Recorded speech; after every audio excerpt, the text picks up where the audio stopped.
Just a few minutes, guys. We're going to start at MIT time.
All right, I'm gonna hijack the sound.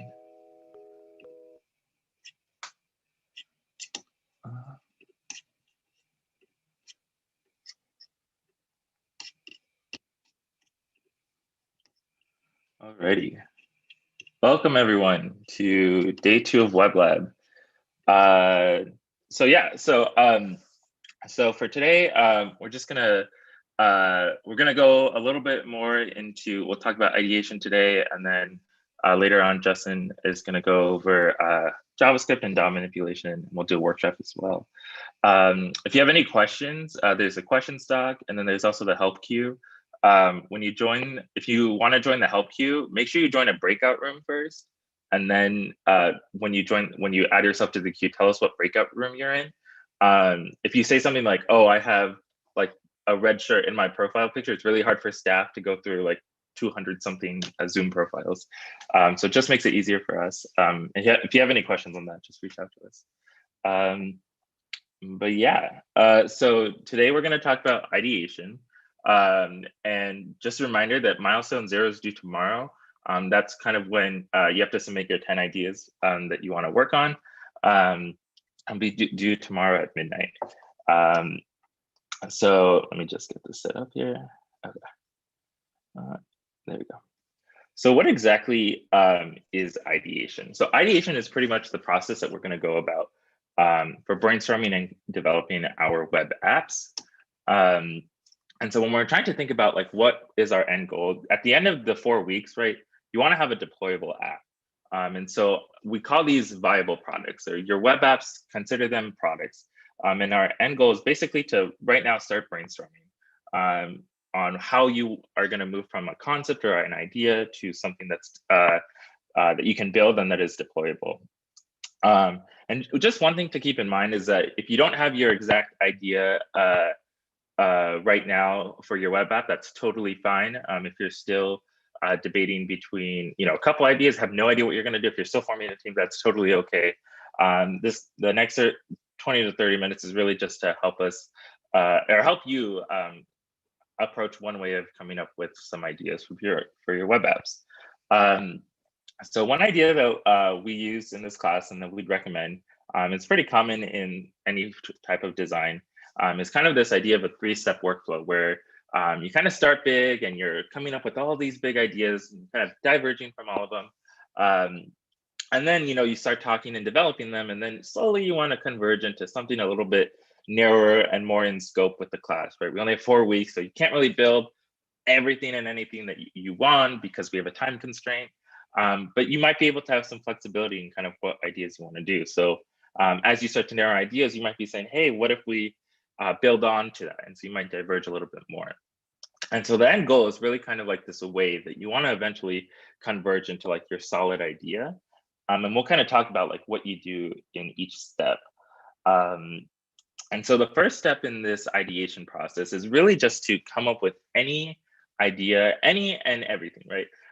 There's really no rules in this step of the process. Your goal is really just to, if you come up with an idea, you can bounce it off a teammate, off a staff member. It can be really any idea, something really small, something really big. It might just be a feature. Maybe you're saying, I just only want to include, I want to include feature X. I don't know how I'm going to integrate into my entire app, but I think it'd be really cool if we had this feature. Or you might have an idea that's like, I want to go help address an issue related to this concept, right? And so that's kind of where we're at. So this diagram here is from the 2009 slides. And so on one axis, it's really about the order at which the idea was created or mentioned or brought up, right? And then on the other axis, they kind of rank the ideas from best to worst, right?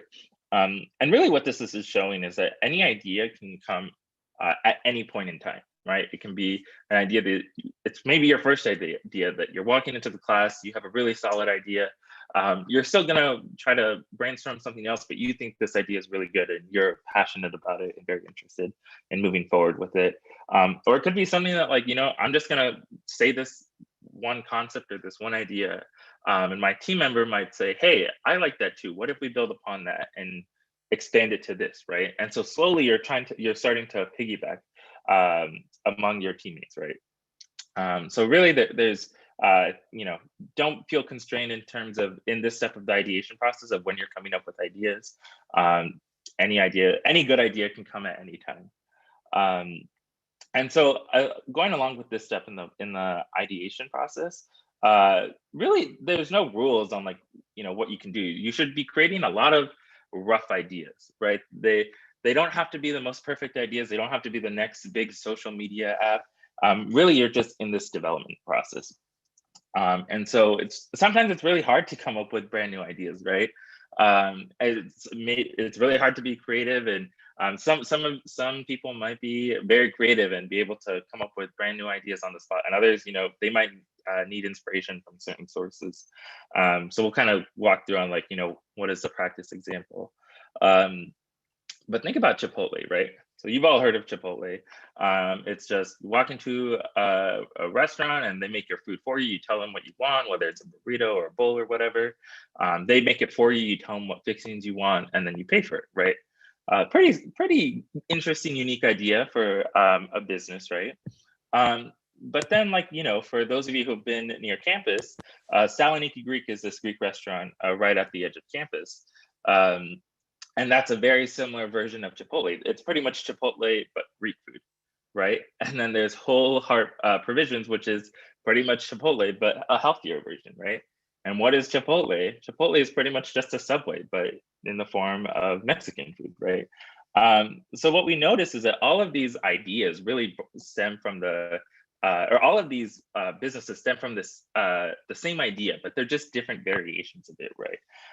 And so this is what we're talking about, where you don't have to, come up with the next big idea. Sometimes it's just a good idea can be a variant of a pre-existing idea. And so another way to approach creativity is, let's say you're asked this question, right? I've been asked to plant 4 trees equidistant from each other. This is also from the 2009 slides. And so you might think, oh, I'll just plant them in a square, 4 trees at each corner, right? But one thing to think about is, what if you just build up, right? Put it on a hill, right? This is just another way of thinking outside the box, thinking creatively, and seeing, what are some alternatives to do. So how exactly do we move forward, right? So if you were here with us yesterday, we had the theme reveal, and this year's theme is Tag Yourself. So we're just gonna do a little idea map walkthrough on, it's not something you have to do, but it's just an idea, one method of approaching for brainstorming.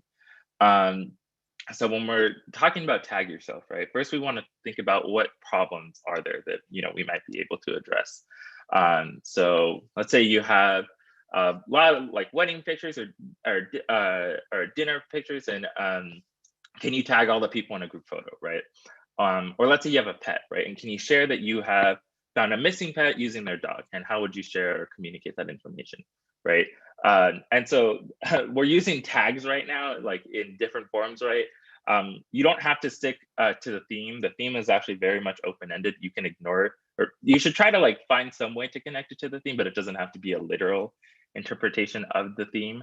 But this is just one example that we're going through. So kind of when we, in our IDMF, we can start thinking about like photo sharing, right? You can collect photos from a bunch of attendees at like group events, like weddings or birthdays or dinners. Everyone's taking pictures, right? But can you centralize that, right? Or if you want to take it in the approach of like dog tags, right? You're walking your neighborhood dogs or pets, or taking care of them, right? Like something around that idea. So that's kind of like this first step of this ideation process. And the next one is we go into the audience, right? Like who's our target audience, or who would use it, right? So let's say we go the pet route, right? There might be pet owners who are interested, teenagers who, teenagers who walk their pets, anyone who's in love with pets, former Club Penguin members, pretty much anything and everything is open. And so if you can identify your audience, this can kind of help you drive like what would be really important to them when you're thinking about building your app, right? If you kind of miss that part, you might be start building a feature, but you're like, who would use it if we're trying to adjust something related to pets, right? Or if we're trying to talk about photo sharing. So making sure you have the audience there is key. And so, if we're going off event planners or photographers or friends and family might want to upload photos, right? Finding a centralized way to do that. Or if you're going pet owners, dog walkers, people who would be in that space as well. So that's the first two part. Next, you kind of want to think about what features do you want in your website, right? Do you want to report missing pets, or do you want to kind of create a virtual pet park for pet owners to take their pets, right? If you don't really want to go outside, you can create a virtual park. So this is kind of when you can start to become a little bit creative, but this ideation process really helps you kind of like centralize and kind of bring together like what you're trying to build in an idea, right? So now that we're talking about our features, you can report a missing dog in a neighborhood, or you can create a feed of like dog tags, maybe like at a local park. And if a pet is seen at a park, you can post the pet with a picture of their tags, or something like that, right? So that's kind of one way to approach it. And then the last part is the theme, right? So we were talking about the theme earlier, which is tag yourself. It doesn't have to be a literal interpretation. This example is just more to help you out. Last year's theme was craft your own blank. The year before was press any key to start. So these are really kind of more abstract themes that kind of just help you be inspired and approach your product in a unique and creative way. And so one thing we might add is like a gamification, right? For locating a missing dog, you get points, or creating like virtual pets with custom dog tags, right? So that's kind of how we're bringing in like tag yourself. You can tag a dog or tag a missing pet or something like that.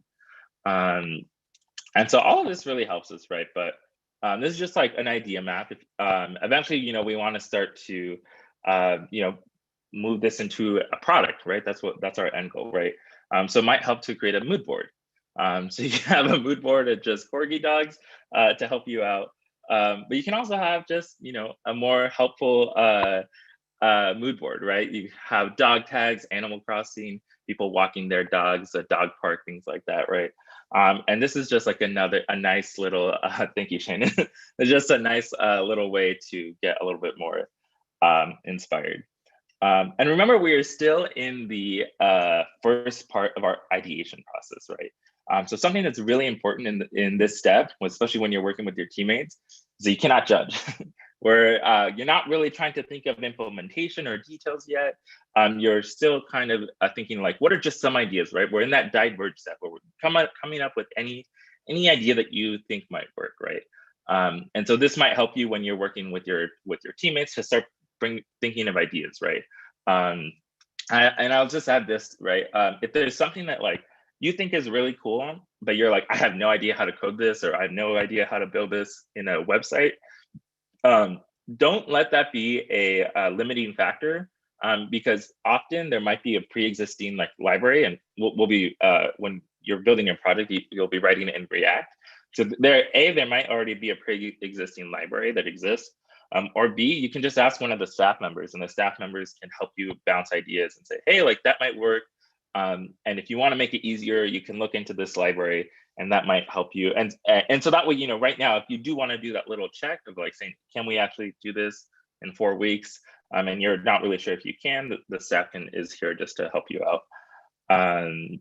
That's kind of like the first part right now. We're going to test something right now as a class. We have 269 people. So go to this link. We're going to see if this works. So weblab.2/ideate. We've only tested the site with like the staff. So now we're doing it with 200 people. So if it works, it works. If it doesn't, it doesn't. So just submit an idea, and you should see them come up. And play tag. Oh, wow. There's a lot of ideas coming in. Tag. So if you have any idea, just take 30 seconds that you might doesn't somewhere around the theme of tag yourself, doesn't have to be literal. We're not saving these. This is just more just to see what the class is thinking about. What is buffet line of food where you tag? Oh, it's going too fast. Tag yourself as new. The game. HTML tag. We were actually talking about that as a staff. If you can do something with an HTML tag, that would be funny. Gather.town. Nice. Cool. Yeah. So it's just a nice little exercise just to think about. There's a lot going on. Clothing tags, a lot of Tinder ideas, which is interesting. More Tinder hashtags. Alrighty. So why don't we go back to the slides. So yeah, so this is just kind of like the first step that we're talking about in ideation. Yeah, and so now that you've kind of started brainstorming your ideas, now we kind of want to start on, converging and narrowing down into a more specific scope for your web apps, right? And now you kind of want to start asking the questions for your ideas, like, is this something that excites you? Can this be done in a web app? Has this idea been done before, right? If it's been done before, is there something that you can add onto it that will make it unique and intriguing and exciting, right? So these are just something to think about. It doesn't really have to be, this isn't like a rubric or make or break, but these are just more questions you want to think about when you're starting to kind of narrow down the scope. And it really is like, is this something you want to be building for the next 4 weeks? You kind of want to think about when you're looking at your ideas, which ones did you like? But if you like all of them, it might also be helpful to see which ones did you not like, right? If you look at it from the other lens, that might help you understand which ones you want to take out. And that might be a better way of approaching it if you just have a bunch of ideas that you like. And just for when you're actually building your apps, just something that we as a staff see a lot are like free food finders or discover blank on a map, or matchmaking apps or course planners, right? And Capbook. Please do not rebuild Capbook for your project. But yeah, there's just something to give you an idea, right? If you aren't sure about an idea, or you have certain questions about it, definitely feel free to reach out to the staff. And I guess one thing that's a little bit more interesting and exciting for your class is that, all of you have done virtual learning for the past, almost year. And that might be a good motivating factor. It's like, is there something that you wish you had, whether it was for academics or for connecting with friends or maintaining relationships, that you think you could build in a web app? And that might be something that will inspire you. So that is the second step of our ideation flow. And then the last step is now we're trying to transform these ideas, right? At the beginning, we introduced this concept of moving these ideas into viable products, right? And that's what, your deployed site at the end of these 4 weeks is a viable product. And so what we want to do in this step is we want to start basically focusing on the concepts and features for our web apps, right? If you think about like the big web social media apps of today, like Facebook or Twitter, right? When they were first launched, they were nothing like what they are today, right? Facebook was pretty much just a profile where you would connect with other college students, right? They didn't have gaming. They didn't really have, pages or groups or a lot of the features that, are developed today, right? Same thing with Twitter, right? It was pretty much just a feed where you just had a profile and you could just send a quick little blurb, right, on what you were doing, what was your status, right? And since then they've developed, right? And the point of this is really saying that you don't need to have the most polished and perfect app today, right? Web design and just product design and any form of design is an iterative process, right? And so, throughout the next 4 weeks, you can come up with an idea. And if you like it, that's great. And, as you're working with your team, if you say, hey, this is kind of going off track, you can continue to iterate on it. And so when you're trying to transform these ideas into concrete websites, first you want to ask, can you sum up this idea into like a sentence, right? If you have all these features, right, and all these concepts, you want them to kind of be unified and coherent and under one common theme or idea, right? If you have a bunch of disjoint ideas that aren't really connected, it's kind of really hard to understand like what is the exact purpose, right? You kind of want to ask yourself, like, what are these killer features, right, that make your web app unique and viable and functional, right? Or you might also hear this term, I think this is for one of your later milestones, is this idea of a minimal viable product, right? And it's pretty commonly used across design, MVP for short. It really just indicates, what is the minimal set core features of our product that make it viable and functional on its own, right? And so when you're kind of coming up with your idea with your web app, you kind of want to list the ideas, and I'll show you a quick example on how to do it. And you want to isolate what are the core that are used just to focus on the viability of our web app, right? And from there, it'll help you kind of prioritize what work you need to get done in order to hit your milestone deadline. And lastly, right, as you're working on this, you're still iterating, right? So you might be asking yourself, how can you still make your website a little bit more interesting? So we'll look at the example that we're going from the, or just a separate example right now. So this idea of crowdsourcing bathroom passcodes, right? So what is this idea in a sentence? You can share bathroom passcodes from local cafes, right? But can we make this a little bit more interesting? Well, cafes have Wi-Fi. So can we expand this to say sharing Wi-Fi and bathroom passcodes from local cafes? And so what are some core features that we might want? You might be able to view a location for a cafe. You can search for locations. You might be able to submit a code that says, this is the code I last used. And then on the other side of it, you can see the codes for all the different cafes. You can endorse a code if it works. You can correct or update a code if it's invalid.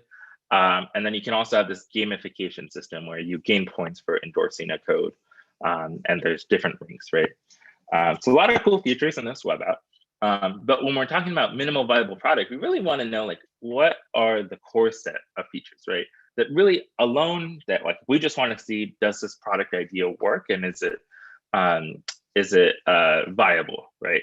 And so if you're trying to think about like, well, a gamification system can be added to almost anything, right?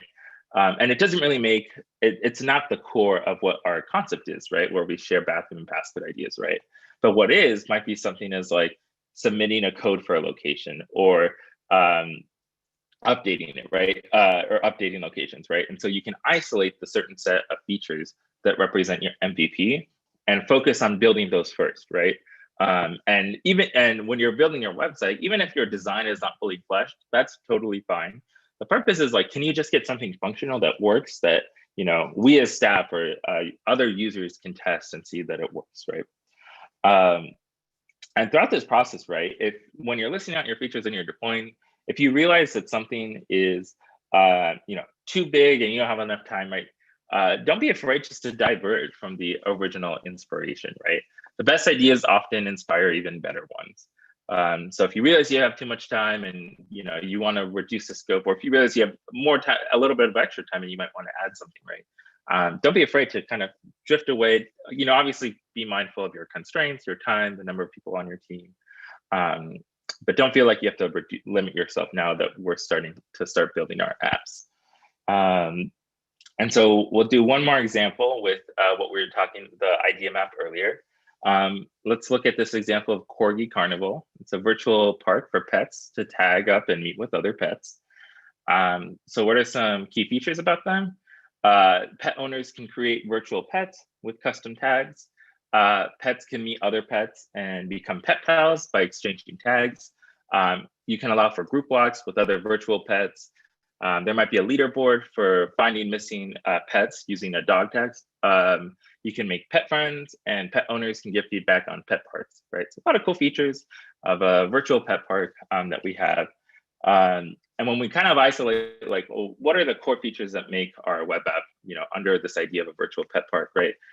You want to have your actual virtual pets working, and you can add custom tags to them. They can meet other pets and become pet pals. And then maybe you want to allow for group walks, right? This is something that, what else can these virtual pet owners do on your web app? They might be able to do virtual group walks, right? And so that's kind of when we're thinking about like isolating for an MVP. And so hopefully by the end of this process, you're able to deploy a working version of your website. Here we have a flying corgi dog. But yeah, that's pretty much all it. This is a great time to start brainstorming. Ideation is a really cool time. Don't feel like you have to limit yourself. And if you have any questions, definitely reach out to the staff. And if you ever concerned about the rules, you can check out the rules at web.lab.2/rules. And with that, that is the end of it. I think Justin might be next. If you have any other questions, feel free to add them in the question doc. Yeah, thanks everyone. Awesome. Yes, I'm up now. Can you all hear me? Yep. All right. And y'all can see this.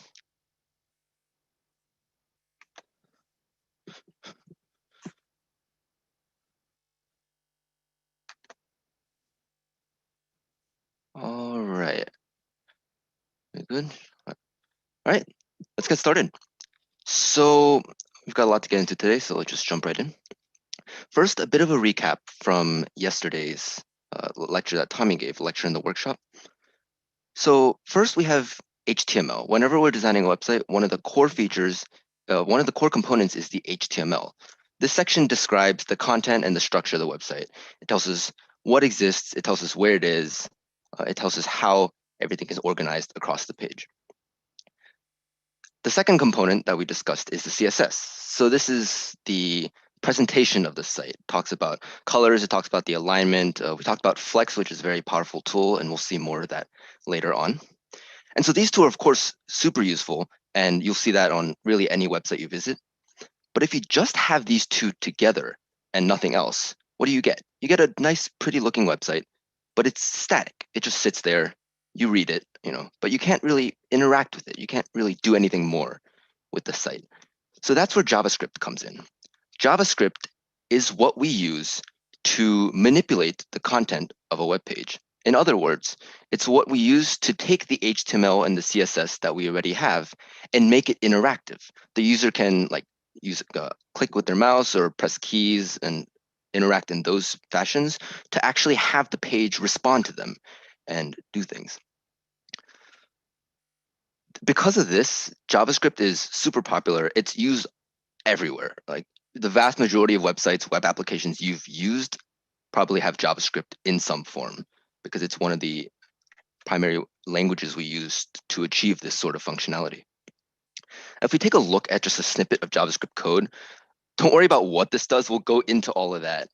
But if you're coming in from another language, you'll notice that this feels a little more. It kind of has the vibe of what you might just call a standard programming language, as opposed to HTML or CSS. This really does feel like it has that sort of like programming logic, and we'll see how all that is implemented.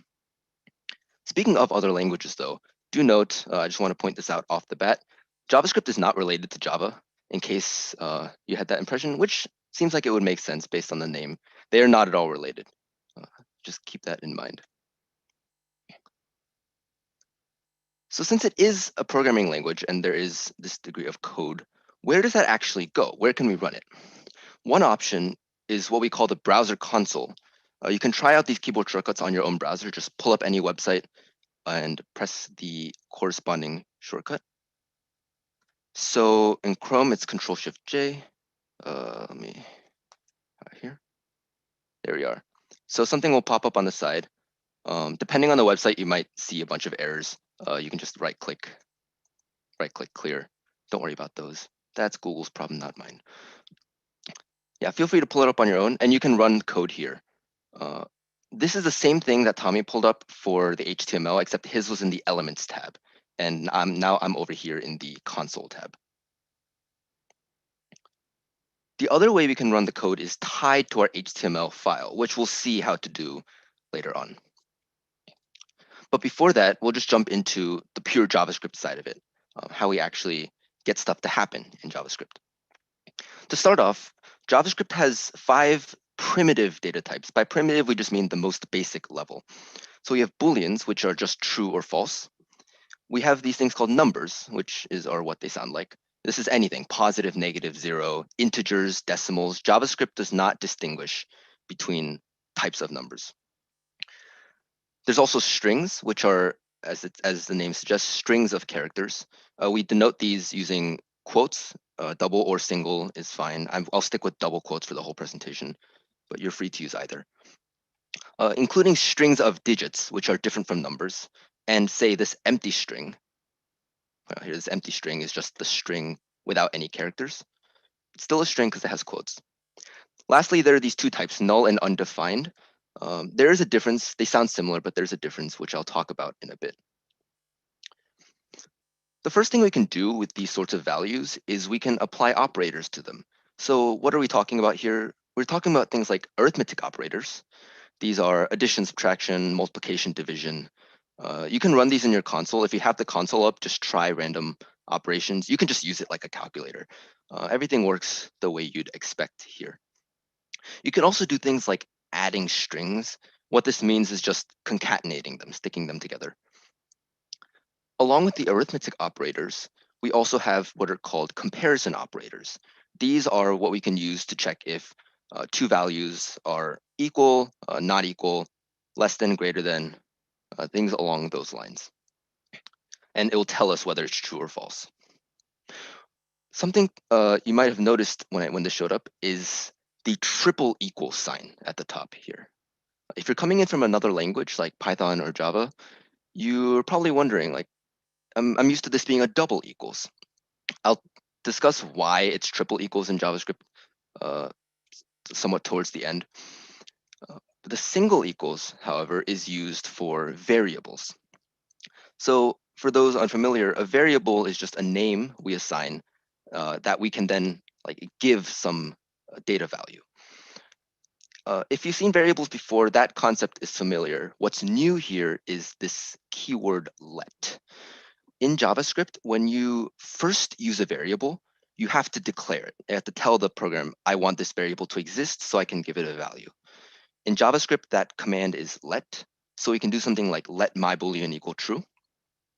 Once we've done that, we've already declared the variable, so we can freely change its value. Later on, we can say set it to false, and its value will update. So don't forget to use let the first time a variable comes up. Just from this snippet of code, there's a few things we can already note about JavaScript convention and syntax. One of them is that we use camel case to name our variables in JavaScript. So by camel case, we just mean that every word is capitalized except the first one. It's kind of like a camel that has 1 or more humps. The other thing we note is that every line, every statement ends with a semicolon.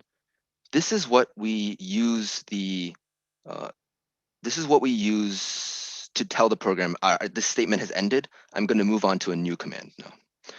There's things being mentioned in the chat about var. I will discuss that in a moment. So I will discuss that briefly in a moment. There's more to look into if you Google it, but yes, so that is coming up.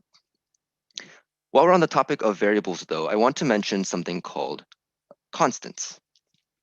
So JavaScript has these things called constants, which we denote with this const instead of let, which we use to define a variable that cannot be reassigned later. So here we could declare a variable answer to life, which is we declare with const and set it to some arbitrary value. And then later on, if we try to reassign it, it will fail. The program will shout at us. It'll say, you're not allowed to do this. And so constants prevent anything from changing later on down the line. This little green line here with the double slash, it doesn't really look like code. It is because it's not really. It's what we call comments. In JavaScript, we denote comments with double slashes before the line. So these don't affect how the code runs, but we like to put them because it keeps our code organized. It lets anyone reading our code know what's going on, so that they don't have to sit and think for an hour about what this block of code does. So do use comments whenever it makes sense to annotate your code and explain what's happening. All right. So I mentioned const about how it forces something to not change later. So why would we use that though? Like it seems more restrictive than let. So why bother using it in the first place?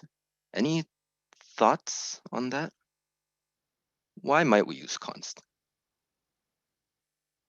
Feel free to just send it in the chat or something.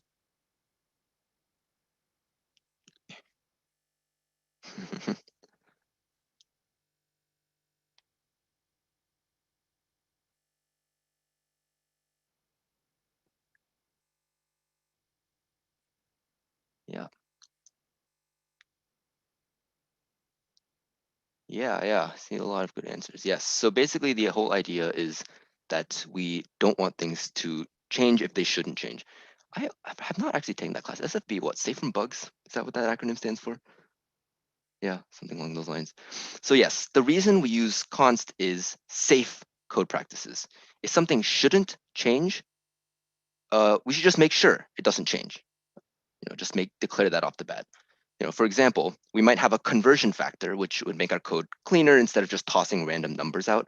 We might have defined a variable to do so, something like seconds per minute. This better not change during our program. If it does, there is something wrong. So we can just say off the bat, don't let this value change so that we can use it safely later on without worrying about that. Questions on that? Again, if there are questions, probably best to direct them to the questions doc so that you can get the most prompt responses on those. I said I was going to discuss null versus undefined real quick. So JavaScript does have both of these values, and they sound like they would be similar. Undefined here means that you've declared the variable, but you haven't yet given it a value. So everything's default. These default values are undefined. If you just do let first name and you ask what value it has, it is undefined. I can then assign it something, say, well, my first name. And then if we want to clear it, we should use the null command here. We should use the null command when we want to clear a variable because we're like explicitly stating we want this to be emptied. That makes sense? What's going on here? All right. Yes, and as Nick says, please put questions in the questions doc so Buka Buka is happy. Buka Buka the turtle. Is he still crying? I'm a little sad. All right. On. Yes, so this has been asked a few times in the chat. Some people who have used JavaScript before, or if you've looked up JavaScript code online, you will often find that there is code written using var in place of let. Var just stands for variable, and they use it to declare variables. So you will find code snippets online that use this, which is why we bring it up, because like what's the difference? What should you use? Short answer is don't use var. Let used to just not exist, and now it does, and you should basically always use it in place of var. I won't go into technical details just for time. You're welcome to Google it, but basically it's just that let was introduced in large part because var had unexpected behavior and people ran into bugs when trying to use it.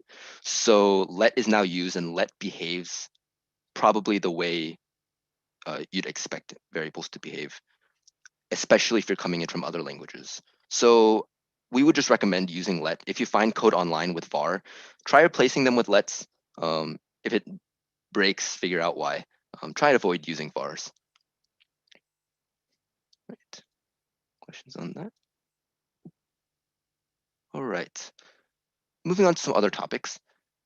One thing we might want to do in really any language is provide some sort of an output. So in JavaScript, one of the ways we do that is we use what's called console.log. And so this happens in the console. You could just try this command yourself right now. It's just console.log, and then in parentheses, what you want to log to the console. And it does exactly what it sounds like. It just prints whatever you had back out. Now, you might be wondering, why would you use this? Here it looks kind of trivial because you inputted it and output it in the console. If you put it in the program, in your script, it will show up in the console. But when's the last time you've had to go to the console to interact with a website and have to read something there? Probably not often. One thing you could use it for is maybe some quick debugging. So you could have a variable in your code that takes on some values, and you want to check, is the value correct here? And if you open up your website, then it will log in the console what the value is, and you can check, okay, is something right here? If you've ever, say, written something in Python and had the joy of debugging something by putting a print statement on every other line, we don't necessarily encourage that technique, but it is an option, and you can do something similar with console.log. While we're on the topic of outputs, there are many other ways to provide some sort of output so that the user can more readily see it. One option is called an alert. And so an alert just generates a pop-up notification. You've seen these all the time in your browser. And so this just shows up with the text that you give it. We'll see this used a few times later on. So just mentioning this because to tell you that it is an option. All right, questions on that so far? Okay, so the next thing we're going to go into is the topic of arrays. So right now, up till this point, we've just worked with these primitive data types, the most basic types of data. Here, we're going to start kind of combining them into larger, more complicated structures. An array is used when we want to store some sequence of usually related or similar items. In JavaScript, like in a lot of languages, we use these square brackets to denote an array and separate the elements with commas. So here I can declare a variable pets, let pets, and here it's equal to an array of length 4. It has 4 different animals you might have as pets. So this is what we have to do to create an array. Once we've done that, we can do a number of things with it. For example, we can access elements of the array. So here we have that we've taken this syntax means take the index 3 element, you index into the array, retrieve that, and console.log it, so output it. So what is this output? Any thoughts in the chat? What will show up when we run this? The way feel free to put your guesses in the chat. There are, in my opinion, 2 reasonable guesses. If you're familiar with JavaScript and if you're coming in from most other languages, you are probably going to guess bird. So why might it be guinea pig? Because the third element in the array is guinea pig, so that would make sense. But JavaScript, like most other languages, is what's called zero indexed, meaning that the first element of the array is actually index 0. And so in this case, cat is index 0, so bird will be 3. So just keep that in mind. JavaScript is 0 indexed, unlike certain other unfortunate languages. So do keep this in mind as you work with your arrays. Now, that being said, you can use a similar syntax to replace elements in an array. In this case, we can index into the index 2, which is the third element, guinea pig. And we can just sort of put that on the left side like a variable and assign it a new value. And so this will just update the array that we already have. So this will feel familiar to people who have worked with arrays in other languages. It's a very, very similar syntax. We can do many other things with arrays. One of the most obvious things that would come to mind is, what if I want to add something to the end or remove something off the end? The command for removing is, we call it pop. So you just take the name of the array and run .pop parentheses, and it will just chop off the last element. Once at any point, we can also add something to the end with what's called push. And so you can just imagine you're like pushing something onto the end and then you're popping it off. That's just how we talk about it. And in this case, we can push rabbit onto the end of the array, and pets has now been updated with and is now 1 element longer. There are lots of other commands you can run on arrays. So I will talk about a few more of those later. Yes, one question in the chat is regarding types in arrays. Right here, I have an array of all strings. JavaScript doesn't prevent you from mixing types in arrays, as far as I'm aware, but you shouldn't, based on the idea that arrays generally contain things of the same type. So even though it doesn't prevent you outright from doing it, there probably shouldn't be a reason to mix types in arrays. Right? Cool. So pause quickly for any other questions at this point.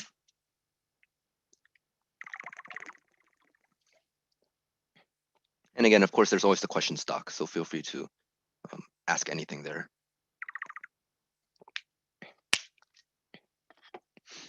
All right, I'll move on for now then. Or is that questions?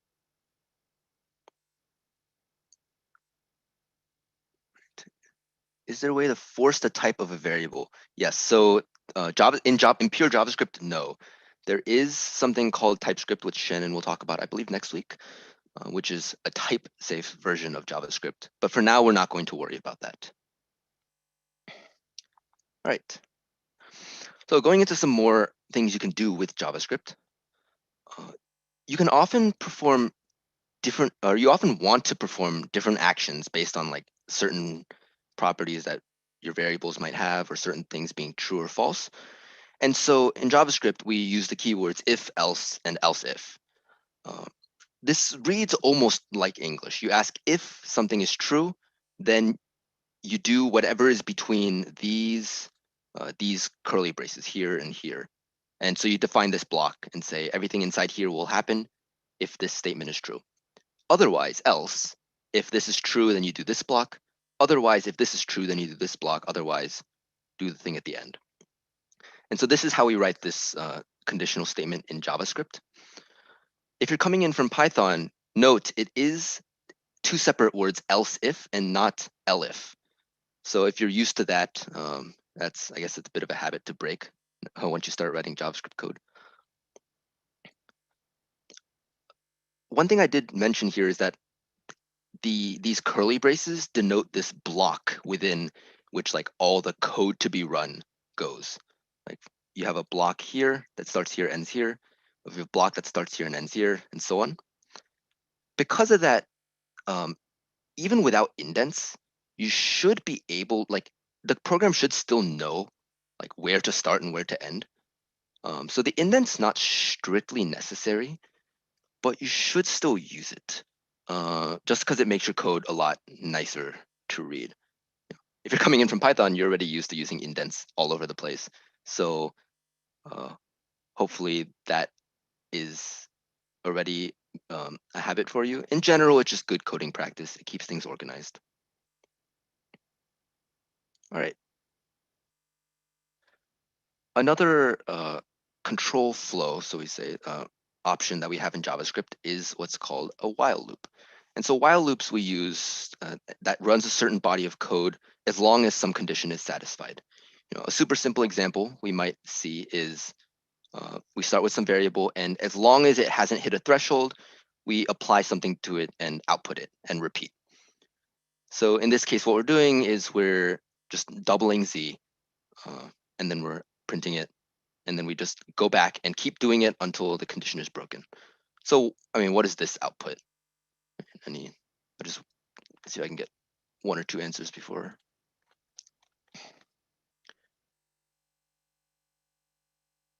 What is this output? Where does it start? Where does it end? Yeah, so it's going to output powers of 2, right? Because you start with, what happens is z starts at 1. So every time it doubles it, outputs it, goes back. Does it output 1024? It does, because when it hits 512, it'll double it and then output it, and then it'll go back and ask, has it now broken the barrier? So it does the entire block of code, goes back, and then asks, am I still satisfying this condition here? So note the syntax on this. If you're coming in from another language, you'll just want to get used to the way that JavaScript code looks, so you're familiar with that. There's always these parentheses, there's always these curly braces. Another control flow option we have are for loops. So for loops are useful when we want to go through or iterate through some list of indices. For example, if we have an array.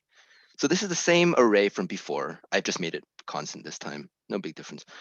And so here we have 4 elements, all strings. And the for loop works as follows.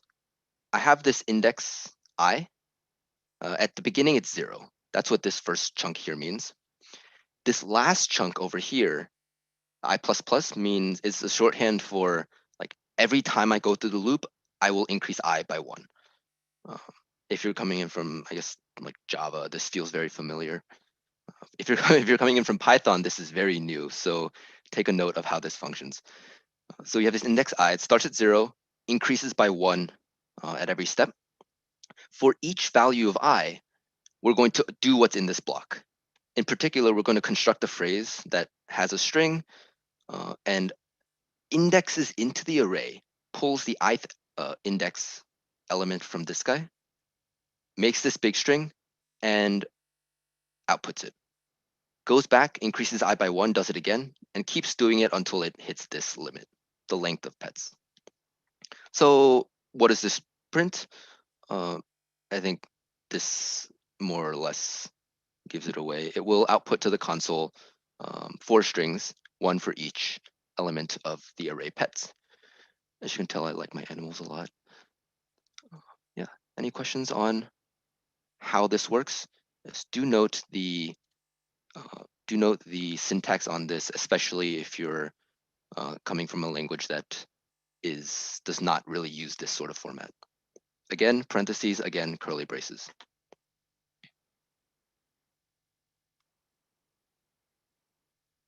All right. Could I have made phrase a variable? In particular, could I have made it a non-constant? Yeah. There's no real reason or I should put this, like, phrase. I made phrase a constant here because it can be constant. Within this block, I created phrase, but I didn't change it again within the block. Once I go back to the start of the for loop, the idea of phrase has just vanished because I'm on a new loop. And so I can create a new phrase. But every time once I create it, I'm not changing it. So I just decided to make it constant. You could use let and it would function just fine.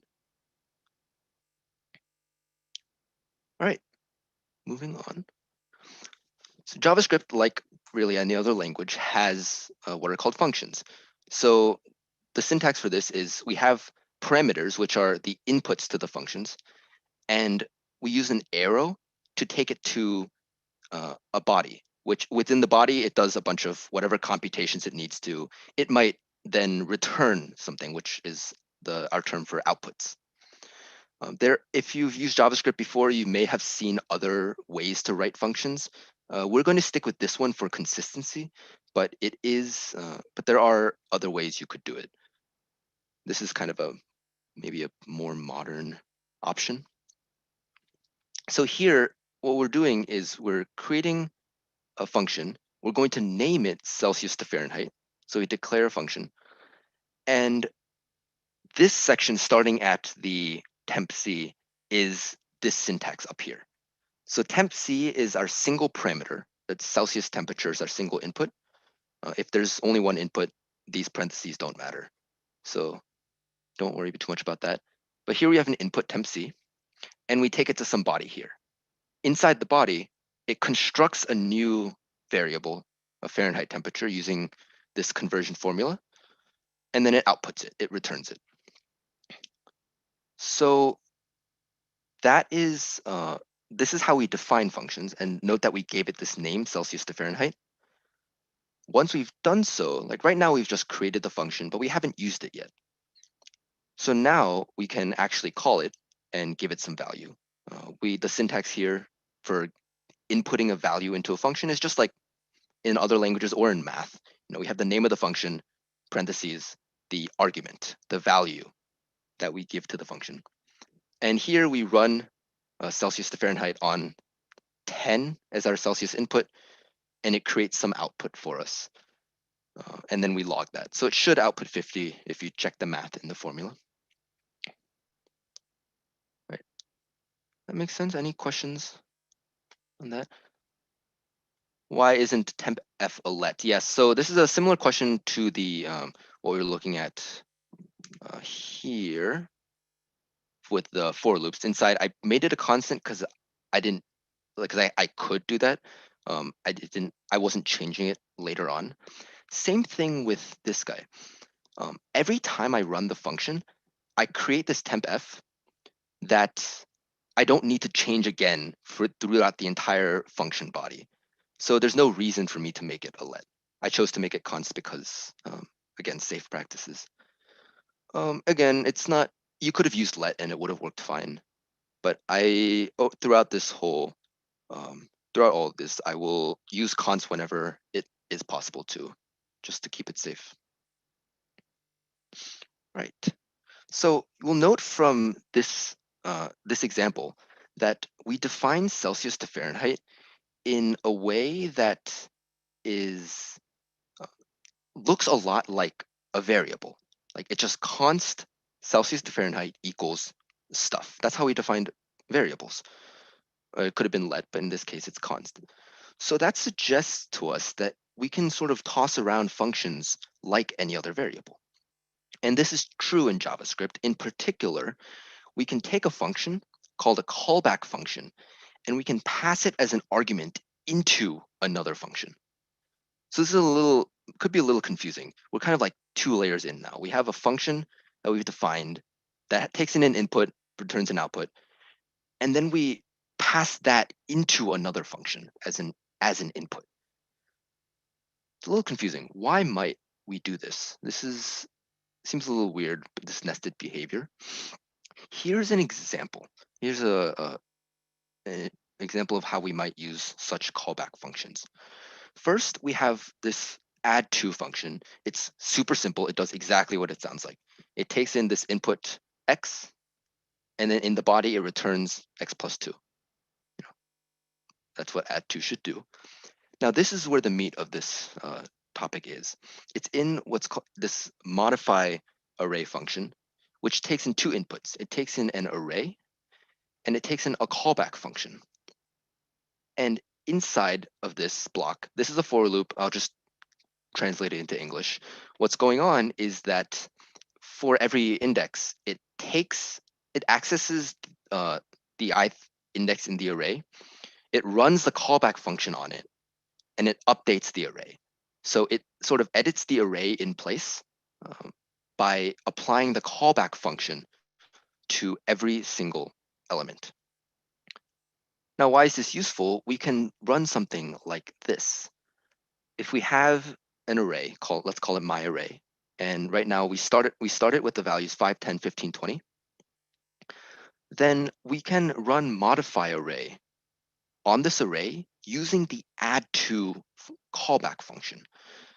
And so inside of this function body, the modify array function, it says, okay, whatever this callback function is, that's what I'll apply to every element of the array. Once we're out here actually running the function, we can specify what that function should be, what we should actually do on my array. This structure is nice because maybe later on we want to modify a different array with a different callback function. We can still use the modify array large function, but just feed it a different array and a different callback function. So this structure wouldn't have to change in the slightest. We can reuse this with a different array, different callback function in any combination we want. So that's why this sort of a thing is quite useful. We're introducing it because it will be the core of a lot of functionality you'll see in JavaScript and in React, which we'll go into tomorrow. I believe it's tomorrow, yes. And so we're introducing this now because you'll see it a lot, this idea of a callback function. So because of that, because you use it often, we're just going to point out right off the bat a common mistake that is made. So remember that in the previous example, add to is the name of the function. And so when we ran modify array, we had to pass add to into the as the callback function argument.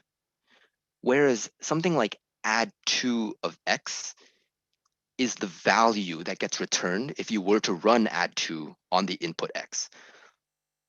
So this is what we often see, something like this, where people will run pass add to of x into the argument.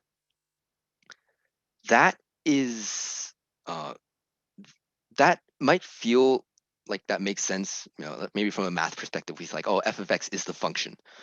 In this case, the name of the function is add to, so that's what we want to pass in. Modify array needs to actually be given the name of the function in order to use it when it wants.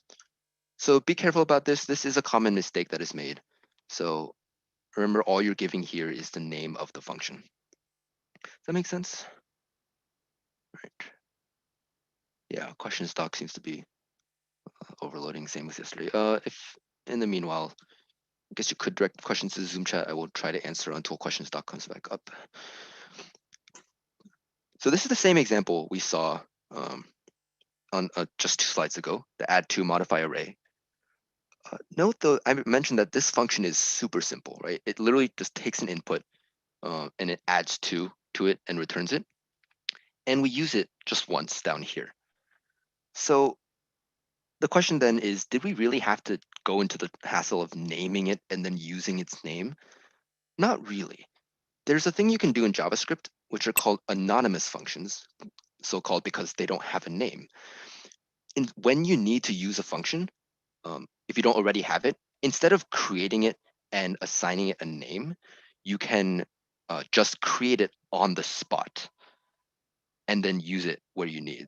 So in this case, it's the same add to function as before, but we're going to create it on the spot and just feed it directly into the modify array function. So this is an option if there's a function you only need to use once, and it's simple enough that you can just pack it in like this. If your function's even simpler, in this case, this function is really simple.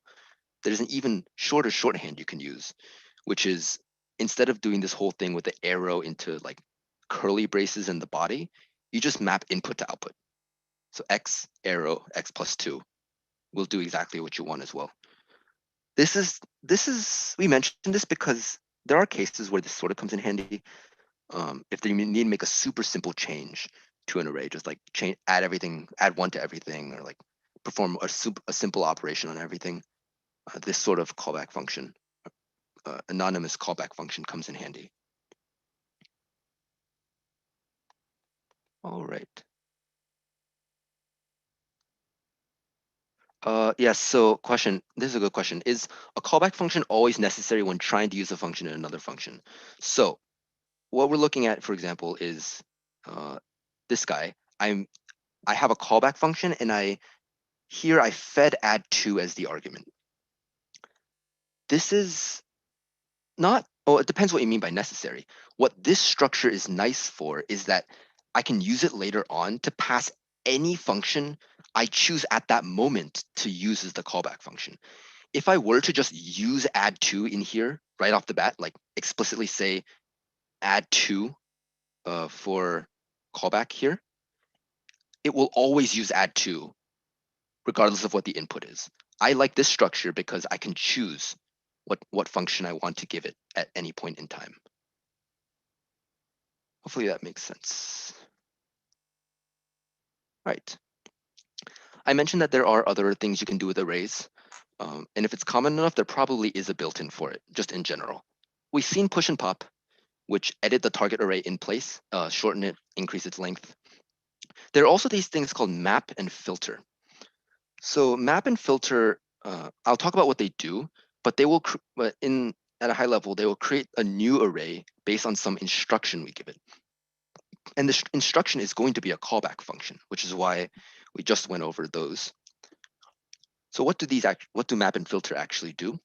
Map creates a new array by applying the given callback function, the one that you feed it as input, to every element of the array you're running it on. So this feels very similar to what we just did, except it creates a new version of the array. So if we have some array called myArray, here's 1, 2, 3, 4, 5, we can run myArray.map and have it have the function take input x and output 3 times x, and it will create a new array that applies the same function to every element. It maps the function onto the array. So we can do something maybe a little more complicated. This is the Celsius to Fahrenheit function from earlier. And using this, we can have some Celsius array at just 5 temperatures in Celsius. And we can run map on it, where we apply the conversion function to every element. And it creates a new array, which we call Fahrenheit, that should have the right values. It should convert every element using the function. So that's what map does. Filter works a little differently. Filter goes to the array and it selects the elements that pass the given condition. So here our condition is that it should be true. It should work if the input x is greater than 0. So we can take some array values. Here it has a bunch of positive, negative, has a 0. And if we run filter on it, it will filter out the bad values and it will only keep the good ones. So filter can be useful in these cases. Maybe a more practical example might be if we have a list of names of staff, or I mean people in general, but in this case, it's a list of some of the web.lab staff, except some of the inputs are like bad inputs, they're empty strings. So we can filter out the bad strings by saying, okay, a name is good if it's not empty. And if we do so, then we are only left with the good names. So this is maybe a more practical example of where filter comes in handy. No, all the staff are great, Claire, don't worry. All right, questions on that? All right, again, questions doc, I think they made a second doc, so just direct your questions there. I'll move on for now. The next topic to discuss is called weight. We don't have a primitive data type for this. So what are we talking about here? If we want to store data in our program, if we want to store a number, that's fine. There's a thing called number in JavaScript. But if we want to store something more complicated, like this idea of a car with a bunch of properties, we don't really have a thing for that automatically. So we construct what are called objects. So in JavaScript, an object is it's a collection of properties. And each property has a name describing like what that is, and a value saying like this specific object, like what value does that property have. So if we're just describing the car on the previous slide, we can talk about a few things. We can maybe talk about its make or its model, what year that model was. We talk about its color. Obviously, there are many other things that describe this car. We'll just stick with 4 for now to keep it simple. Note the syntax here. There's curly braces. We love our curly braces in JavaScript. And then we use these colons to separate name to value. And we have a comma to separate each property from each other. So we can list as few or as many things we want to describe whatever type of data we are trying to store. So what can we do with this? Well, the most natural thing we might want to do once we have an object is to access its properties. We want to know, given an object, like what values does it have? There's 2 ways to do it in JavaScript. One way is with this syntax here, which is like the name of the object dot name of the property. So my car dot model will give you the model of the car. Or you can access it kind of like an array, but with the name of the property inside the square brackets. If you're familiar with Python, this is like a Python dictionary. So you can access it sort of like that, and you can get the value as well. 2 ways to do it. Use whichever makes more sense in context. If they both seem to make sense, just pick one. Now, there are cases where you might want to access a lot of properties at once.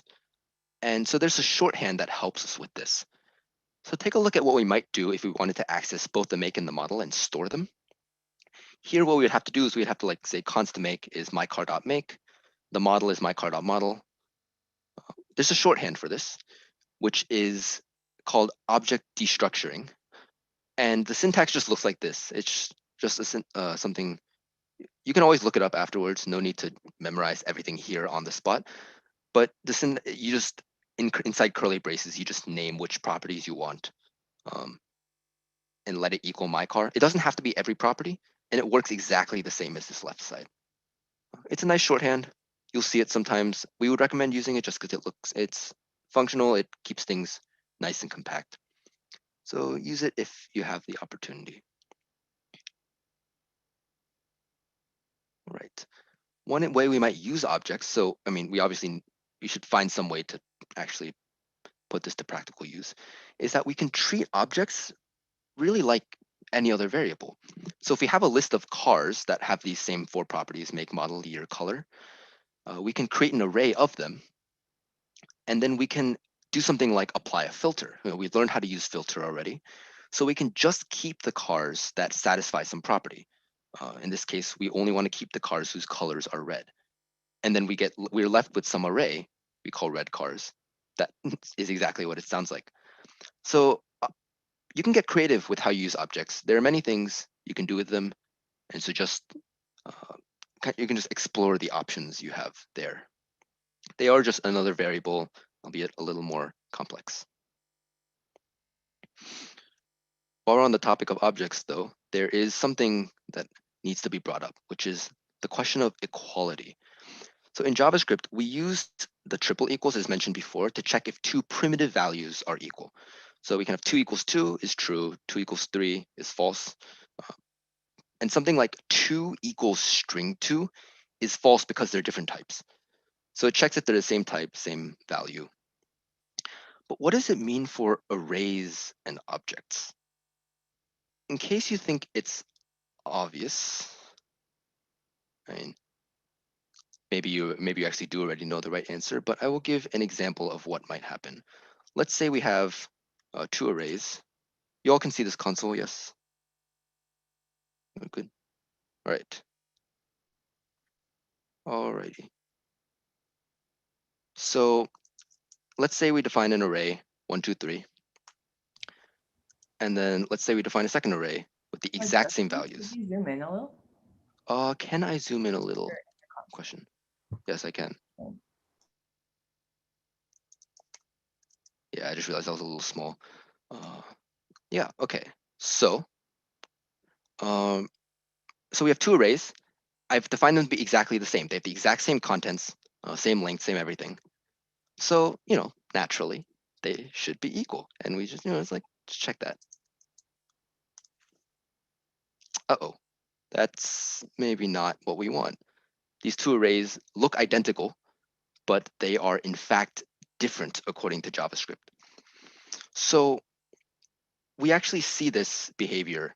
You can try it out yourself in the console. We see this behavior for arrays. We also see it for objects. If two objects have the same properties with the same values, they're different. What's going on here? What's happening is, I mean, some of you maybe already be familiar with this concept, but the idea is that these object variables are what's called references. So when you create an object or when you create an array, anything more complex, it creates it somewhere off in memory. And the variable is just a pointer. It says, okay, I'm going to point to where it's stored in memory. And that's all I'm going to care about. If you access its properties, it has to like think, okay, I'm pointing there, so I'll go there, and then I'll find the properties. But when it's just sitting around, all it knows is where it's pointing to. If you create two objects, both with the same name, it creates two separate objects in different places in memory, and each variable points to a different spot. When you use triple equals in JavaScript, it checks if they're pointing to the same spot. It checks if the references are equal, meaning that two objects created separately have to have different references because they're two objects sitting in different spots in memory, even if they have the same contents. So keep this in mind, object equality may not work the way you think. Same with arrays. An array just gets placed somewhere in memory, and so two separate arrays point to different spots. So JavaScript says they're different. Primitives check the actual value, numbers, strings, booleans. Anything more complex like arrays and objects, check these what are called references. If you have any questions on that, feel free to toss in question stock or ask me later. I'm going to speed ahead just because I don't want to run out of time. The issue with references is one of the issues that might come up with this whole idea of references is the idea of copying things. So it's not as simple as what's here. You create an array, 1, 2, 3, and then you just copy it over. I want to create a new array that has the same contents. So I just say copy array equals array. Why does this not work? What could go wrong?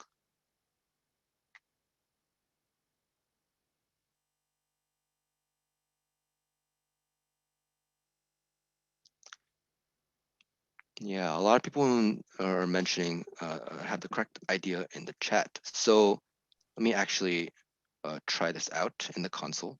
We can attempt something like this, where we will create an array. So for those of you who haven't seen this before, note what happens here. We create an array, and we create a copied array, which we're just gonna, say, just let it equal the old array. We have a new copy. Now we can change, so array is equal to 1, 2, 3. Copy array is also equal to 1, 2, 3, just like we want. Now let's say we want to change something about the copied array. Let's say we want to change its second value, index 1, to something random like 10. Copy array is now 1, 10, 3. Great. But array is also 1, 10, 3. That maybe not what you want. They should be separate arrays. So what happened? A lot of people in the chat already described it describe what would happen. But it's that the issue, before I go into that, the issue is that when you say array equals 1, 2, 3, you're putting an array in memory and you're pointing to it. You're saying, okay, that's where this array is stored. When you say let copy array equal array, you're putting a second pointer that points to the exact same thing. You're saying that, yes, I want to point to the same guy. So if you edit that, both variables are pointing to the same array. So they'll both see the changes. Usually that's not what you want. When you make a copy, you want a separate copy that behaves separately. One way we do that in JavaScript, again, there are many ways to do this. One way is what's called a spread operator, this ... You can think of it as sort of unpacking all of the contents of what comes after it. So if you have an array called array that has 1, 2, 3, you can create a copy by unpacking it, ...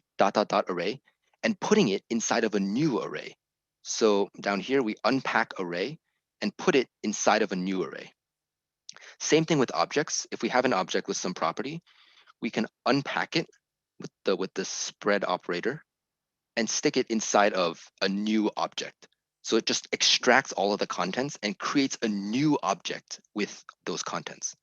This is good because it's no longer pointing to the same guy. You really did create a new object somewhere in memory.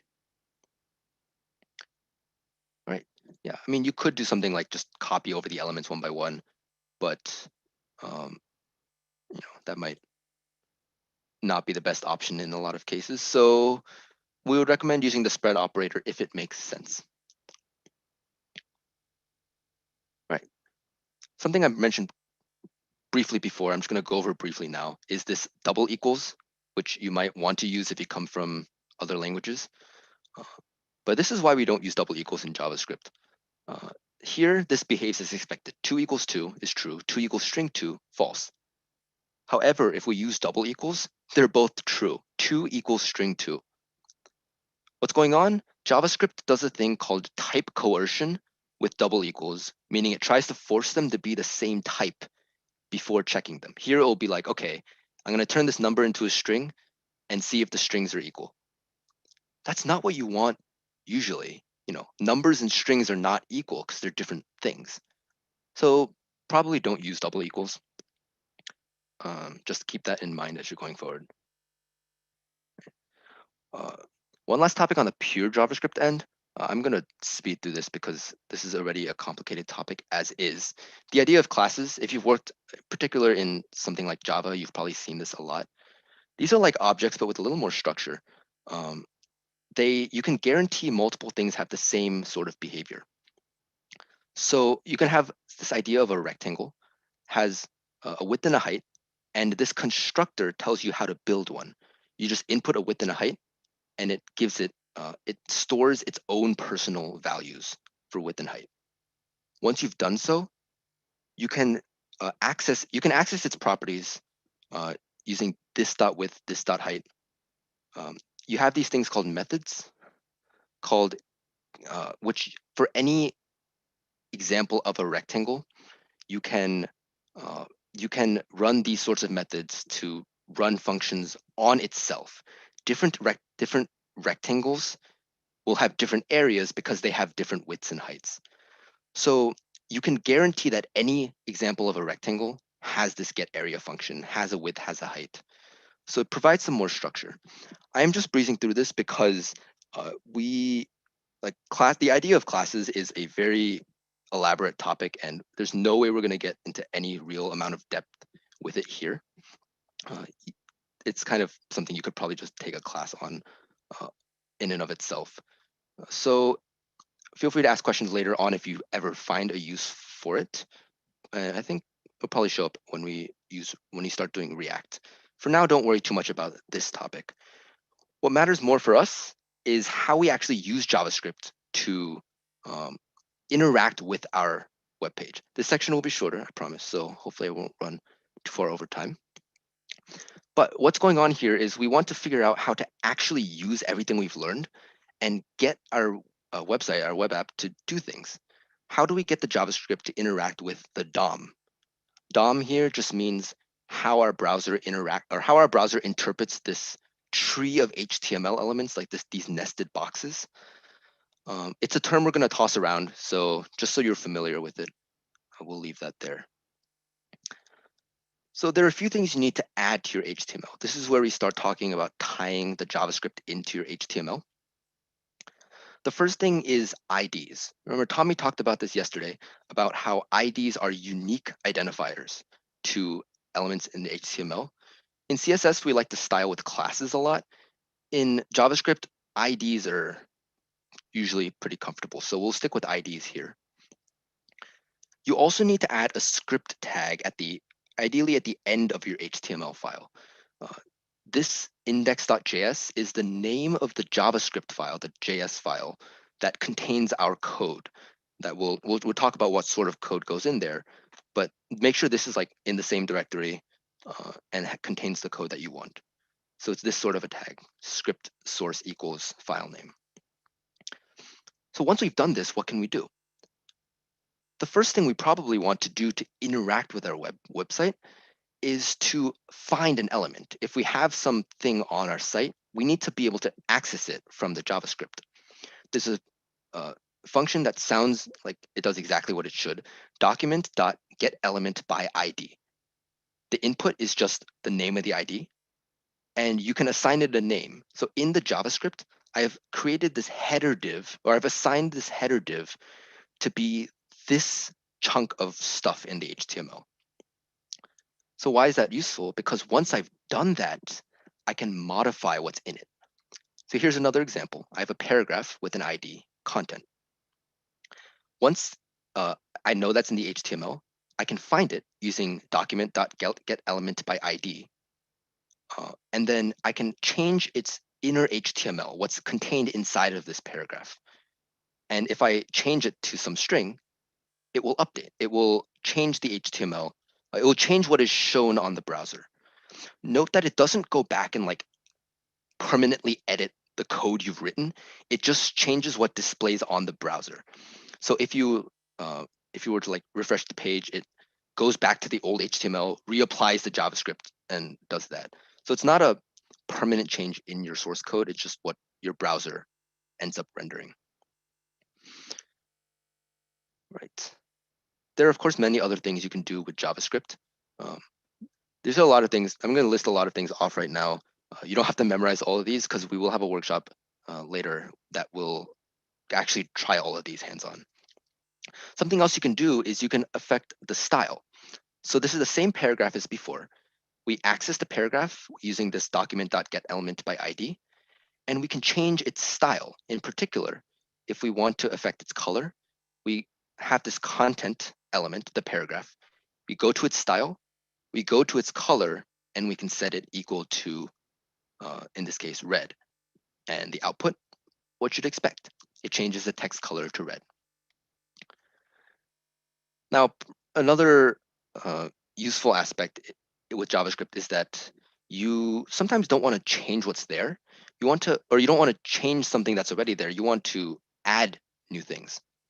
So we have here UL, the unordered list, is just like a bulleted list with two items, list items, milk and cabbage. You can access it using document.getElementById, same command. Now this is the new part. We can create a new list element with document.createElement. This input is what type of element we want to make. So we've created a new list element. We've assigned it some content, in this case, apples. And right now it's just a new element floating off somewhere in memory. We want to actually attach it to this shopping list. So it's list.appendChild, whatever the list was called, .appendChild, and attach this new element. And what does that do? It attaches a new list element to the end of our unordered list. So this is how we would add elements in JavaScript. We can do something more complicated.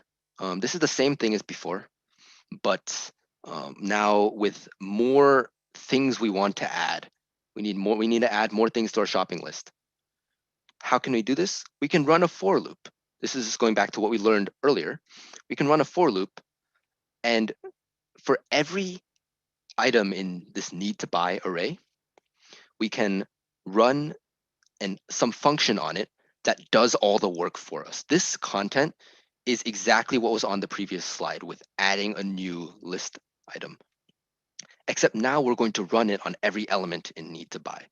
And this will do exactly what it sounds like. It will start with whatever list is there, and it will just take every element of this array and attach it to the end of the list. Cool. Now that's all well and good, but right now what that does is when you load the site, it will just make all these changes instantaneously. And we didn't really see anything happen. We didn't really interact with the page. This is where JavaScript becomes really powerful. We can attach what are called event listeners to HTML elements and make things interactive. They can listen for things like clicks, double clicks, dragging an element around, pressing a key with key down. The way this works is that we have some element called, like, let's call it button. We can find it, document.getElementById, by ID, and we do button.addEventListener. This first term is what we're listening for, in this case, when you click the button. And this last guy is a callback function. And in the body of the function is what happens when you run it. So this is a pretty simple example.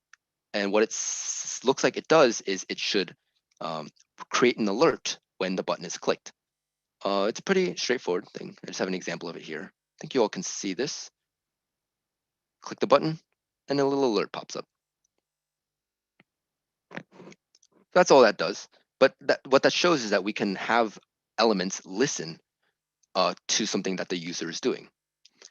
There's another way to do this. There are fields that go like on click.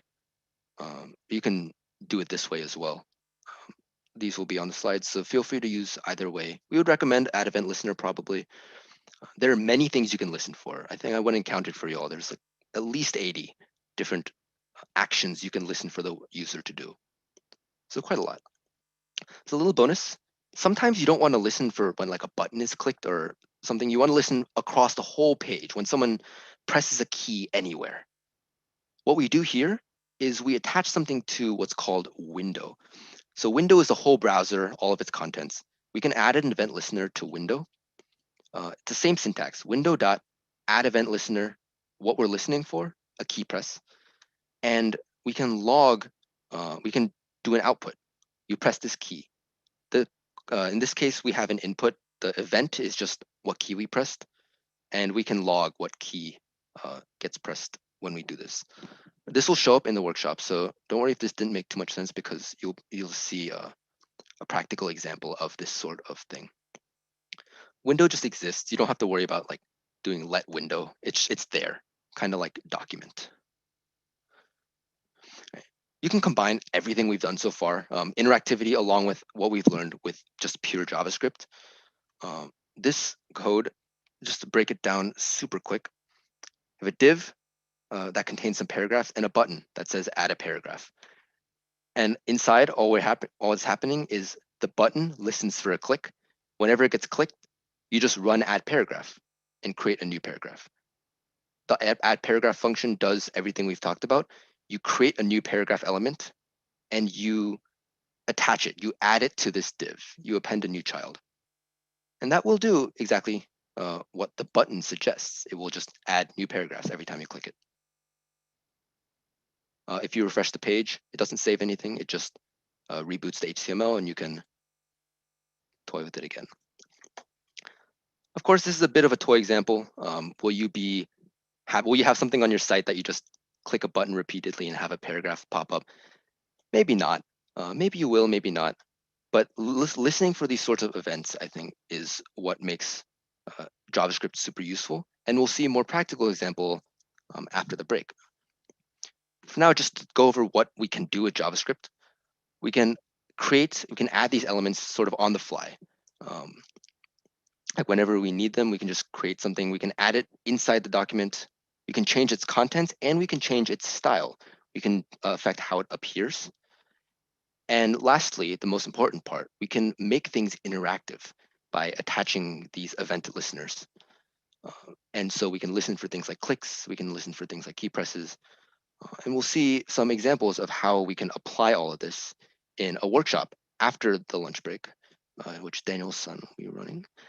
But yeah, so if there are any questions on anything from this, feel free to send in the chat. I'll be hanging around, but also in the questions doc.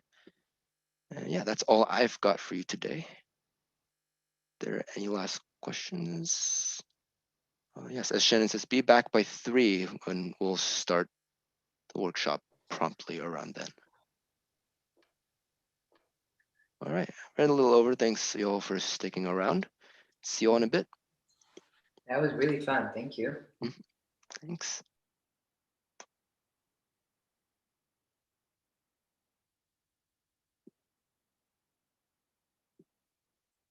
Right.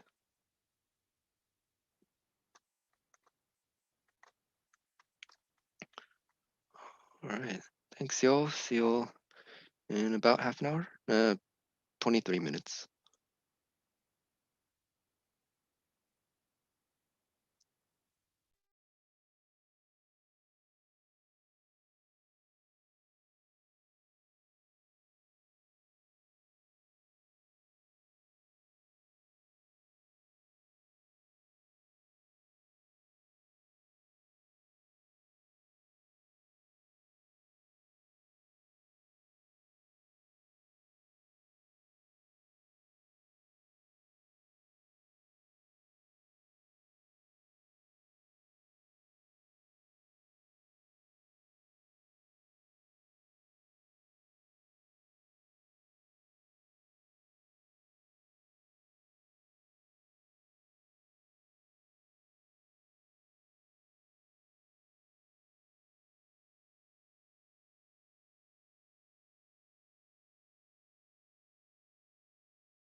One quick thing is that for the workshop, we're going to be using the Catbook React repository. So if you had trouble getting that set up yesterday, feel free to add and you still have trouble, feel free to add yourself to the help queue before the workshop starts.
watching the Weather Channel, your most accurate and dependable source of weather information 24 hours a day. Hey, good evening. You're watching the Weather Channel here on a Friday evening. Chief Westerlist, Janetta Jones, and as we look out there, Janetta, look for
Hey, it's 3:05. Let's try to get started.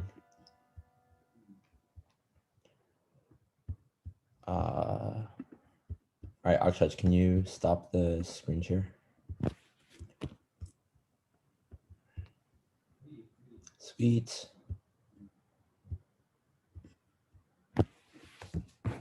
All righty.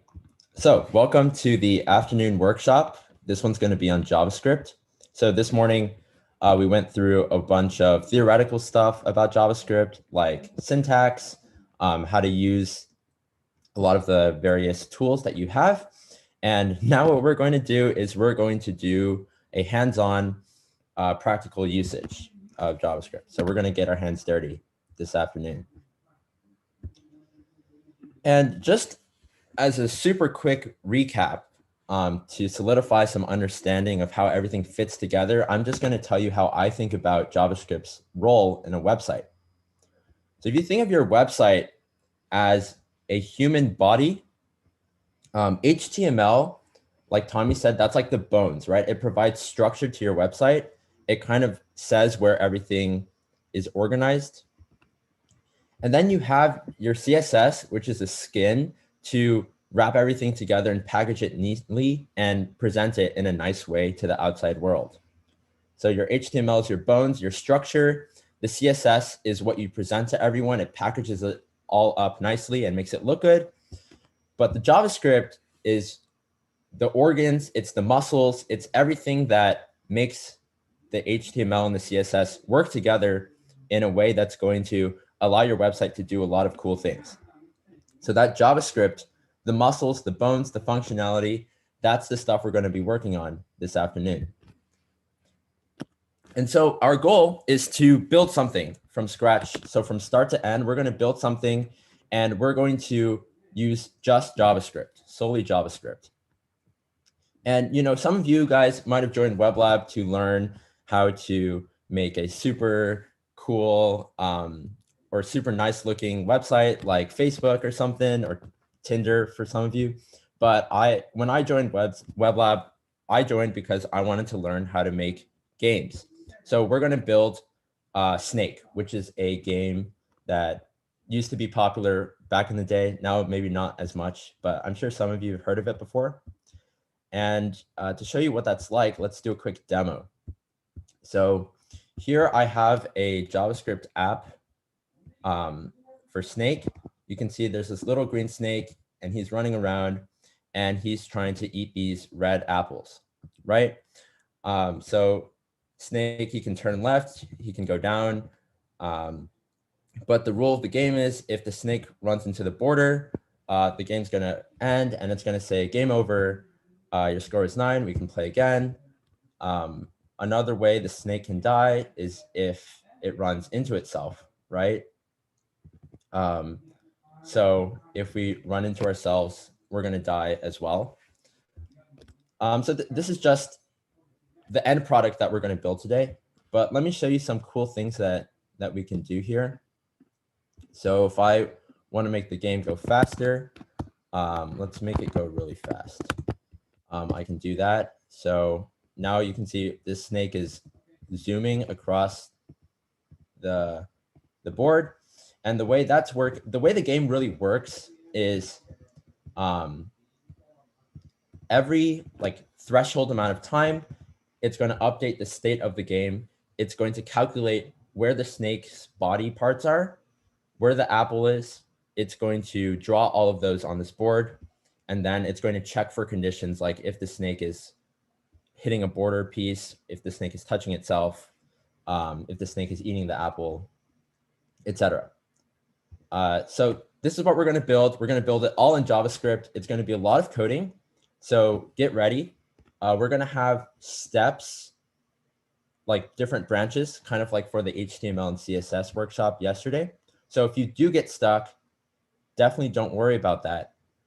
You will have a chance to catch up. We'll be trying to use the breakout rooms as well so that you guys can try to implement things on your own. But for the start, you're just going to follow along and try to code along with me as we implement the steps of the game in the beginning. So that's what we're going to build. Let's go back to the slideshow. So the first step in building this game is let's think about the things that we need in order to make the snake game successful. So the first is the game setup. We're going to need a board. We're going to need to have colors for the snake, all of that stuff.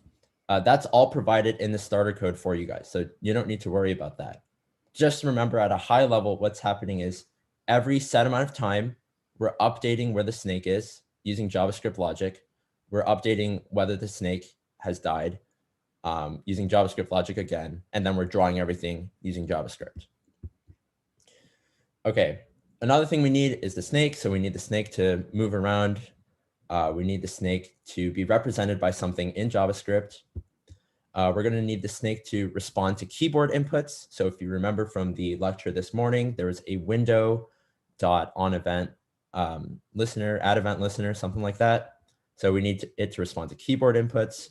We need a food object to exist and respawn at random points. We need the snake to be able to eat the food. And then we need to check if the snake is in a terminal condition. So if the snake has gone off the board or if it's ran into itself. Okay, so let's get started. What we're going to do is first you need to open up your command line. You're going to need to cd into your Catbook React folder. We're using the Catbook React folder here to code up the snake game. It's not a version of Catbook React, but we're just going to use the same folder to reduce confusion. So you're going to need to run a git fetch, a git reset -- hard, and a git checkout w1 - starter. So everyone go ahead and go to your terminal and do this. I'll do it as well. So I'm in my terminal. I've cd'd into my Catbook React folder, right? If I type pwd, it says I'm in Catbook React. So git fetch, git reset hard.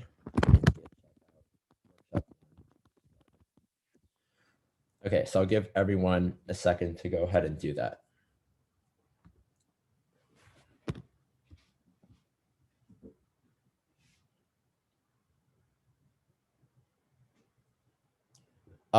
Some of you might have mentioned that the window organization on your screen was hard to do because you don't have as much screen real estate. I would recommend having VS Code on the left here, terminal down here, and then your Zoom and your Google Chrome window can be on the right side.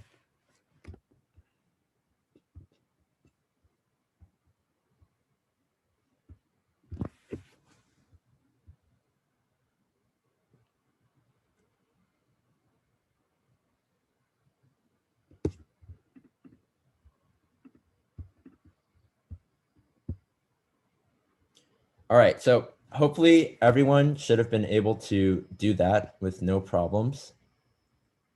I'm just going to go ahead and walk through the starter code that we have to see what's up.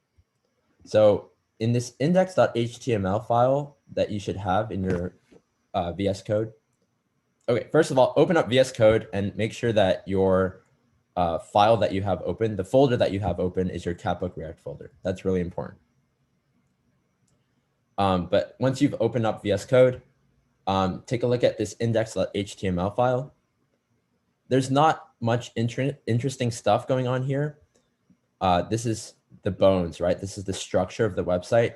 The main thing that you need to see is that there's in the body, there's a div with ID game dashboard. So that's the game board that we're going to be interacting with. So remember, there's a div with ID game board. That corresponds to this big black grid right here.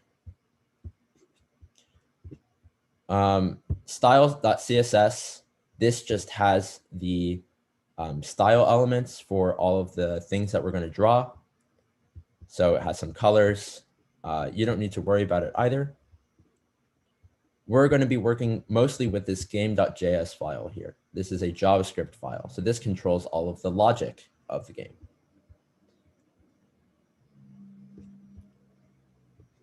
Okay, so what I want you all to do is open up Google Chrome, and I want you to just take your index.html and drag it over into your Google Chrome window. and it will open up the snake game in a new tab. It should look something like this.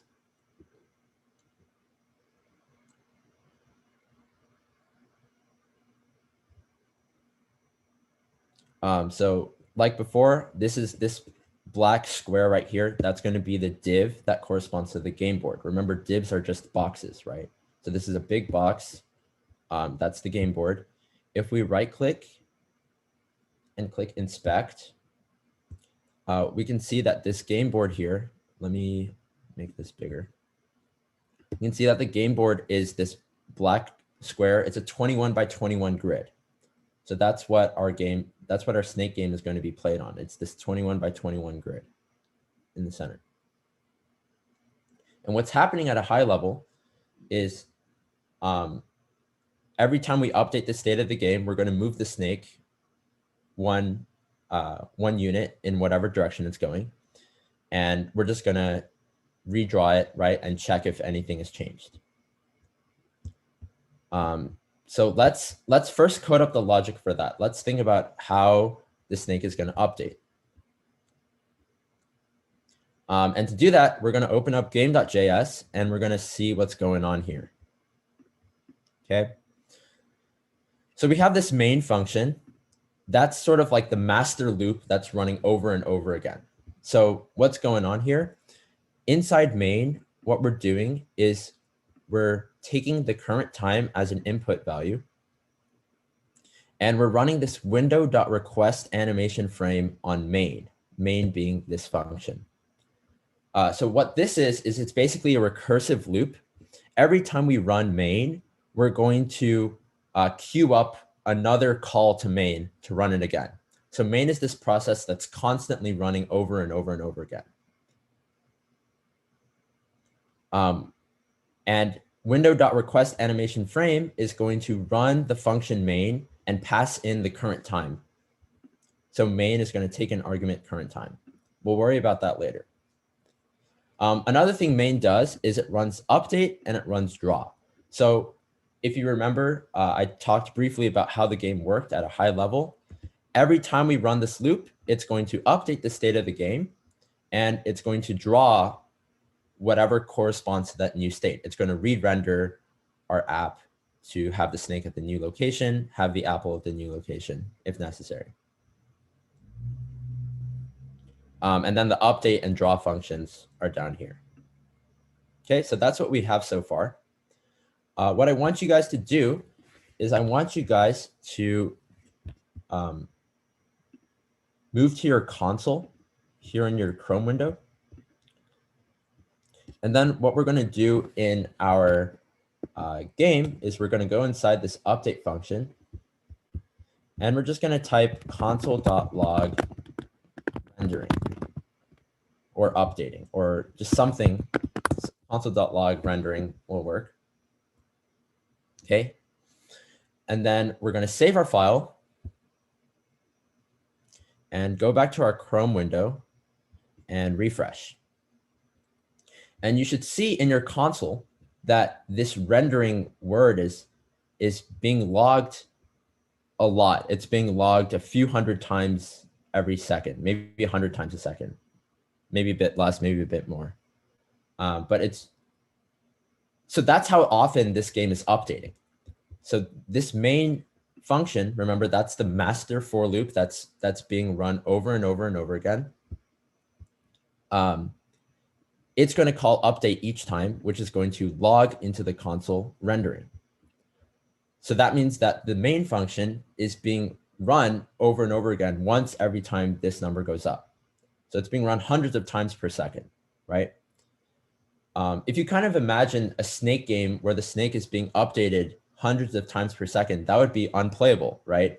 The snake would just fly off the screen, which would be no good. So what we need to do in this very first step is we need to make a threshold amount of time. We need to control the speed at which the game is updating.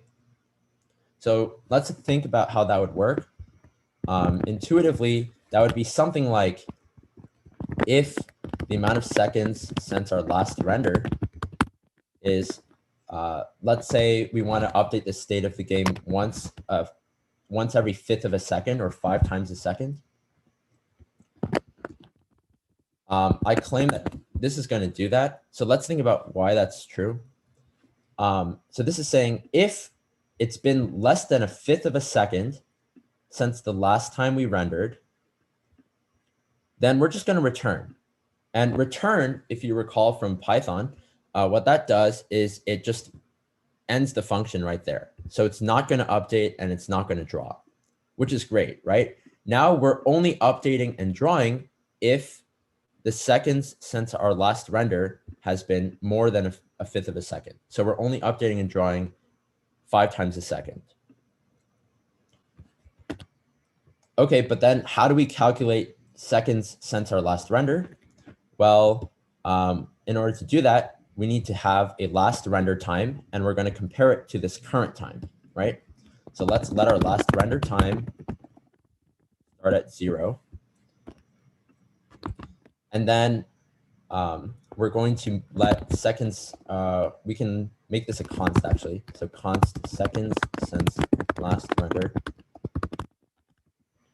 equals the current time minus the last render time. And then one small note here is that current time and last render time are just defined in milliseconds because that's how the window.request animation frame is going to work. So we just need to divide this by 1,000 in order to make sure that this is in seconds.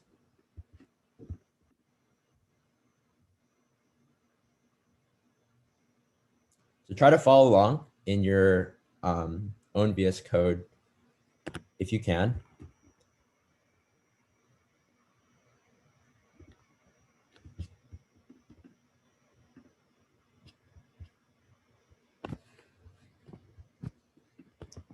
And finally, what we need to do is we need to update the last render time, right? So if we are rendering, if we made it past this checkpoint, we need to let our last render time equal the current time.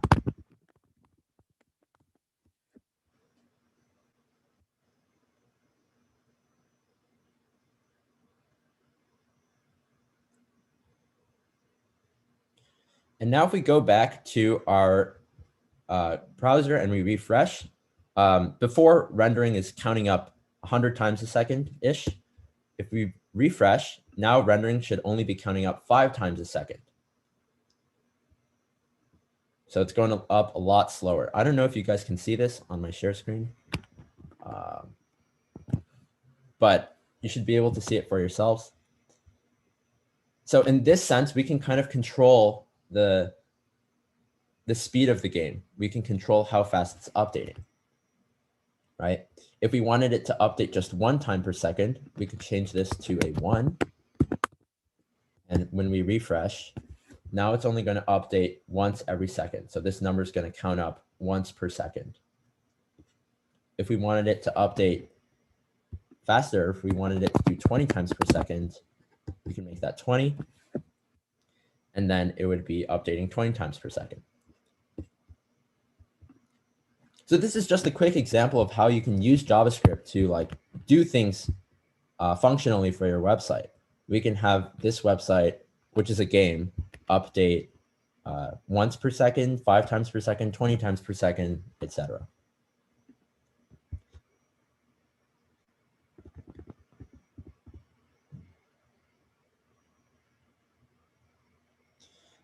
And now one last thing, for good coding practices, we don't want this number to just be 20, because 20 is pretty arbitrary. We want to call it a variable name. So let's assign it variable name snake speed, right? So we know how fast the snake is moving, and we can just define that to be 5 times per second. So we're going to want our game to update 5 times per second. That'll be a reasonable speed for this snake game.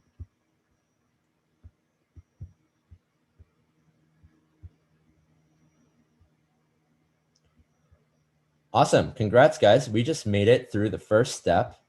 So you should have a website that displays a black box that's going to eventually be the grid the snake runs on. And it should render, it should update and draw 5 times per second. That's pretty good, right? That's a lot of progress. So for those of you who got lost, don't worry, we can now all catch up together.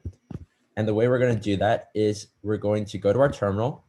We're going to type git reset --hard. That's going to override all of the changes we just made.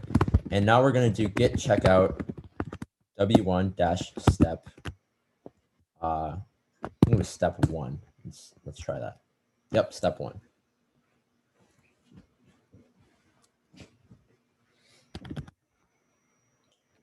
And now if we go back to our VS Code, we'll see we just have everything again, because there's a version, there's a branch of this repository that has the code from step 1, the completed step 1 code.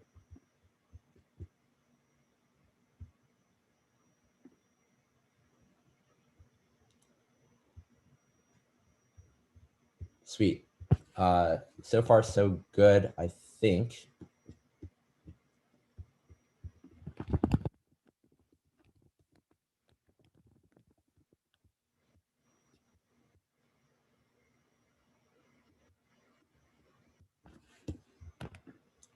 All right, let's move on. So this next step, we see we have this new file here that popped up, a snake.js. So let's open that. And in this file, we're going to code up all of the logic that corresponds to the snake.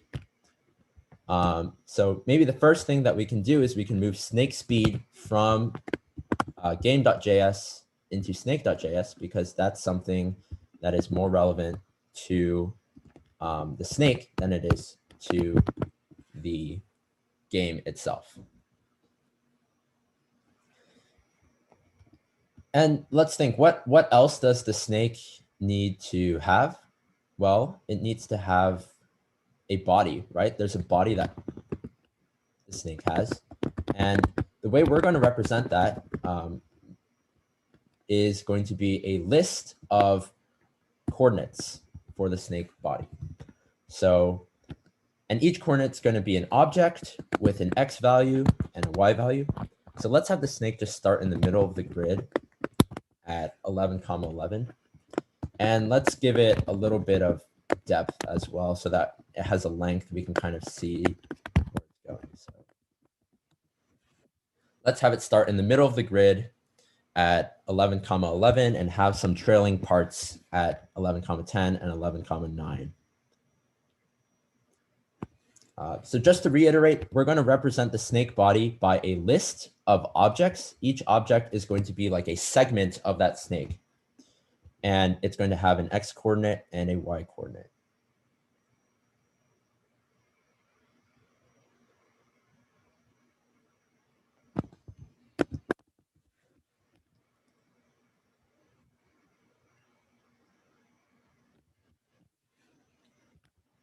All right, so what are we going to do with the snake? Why do we have the snake file? Well, the reason is so that we can have some, we can kind of modularize our code and have some functionalities in here. So let's define a function that updates the snake. And that's going to be a function that's going to be called every single time we update the state of the game. And then similarly for draw. So we're going to have a function called draw snake. That's going to be called every time we update the state of the game as well.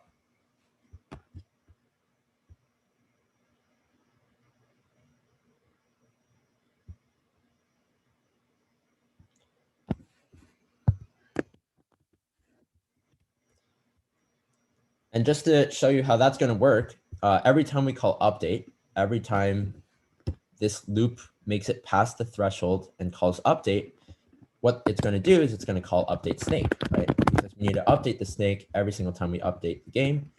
And then we're also going to have to draw it on the board.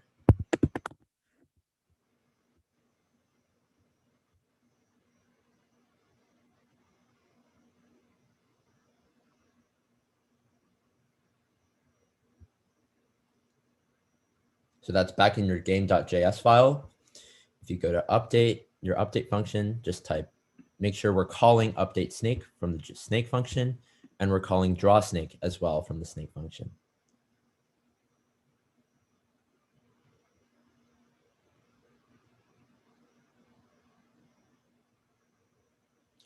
Cool. Now let's think about the logic for how that's going to work. So first, let's think about how our snake is going to update. So what happens when the snake updates? The way I like to think about it is the head is going to move in a direction corresponding to the snake's current direction. And the rest of the body is just going to move into the position of the body part that was before it, right? So let's code up that second part first. In order to move every segment into the position of the body part before it, we're going to use a for loop, right? Because we're kind of looping through each part of the snake, each segment of the snake, and we're going to assign it to the value of the body part before it.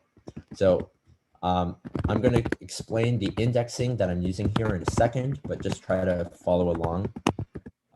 So for I equals snake body dot length minus 2, I is greater than or equal to 0, I minus minus. I minus minus is, you can kind of think of it as we're just decrementing I by 1. It's the opposite of I plus plus each time.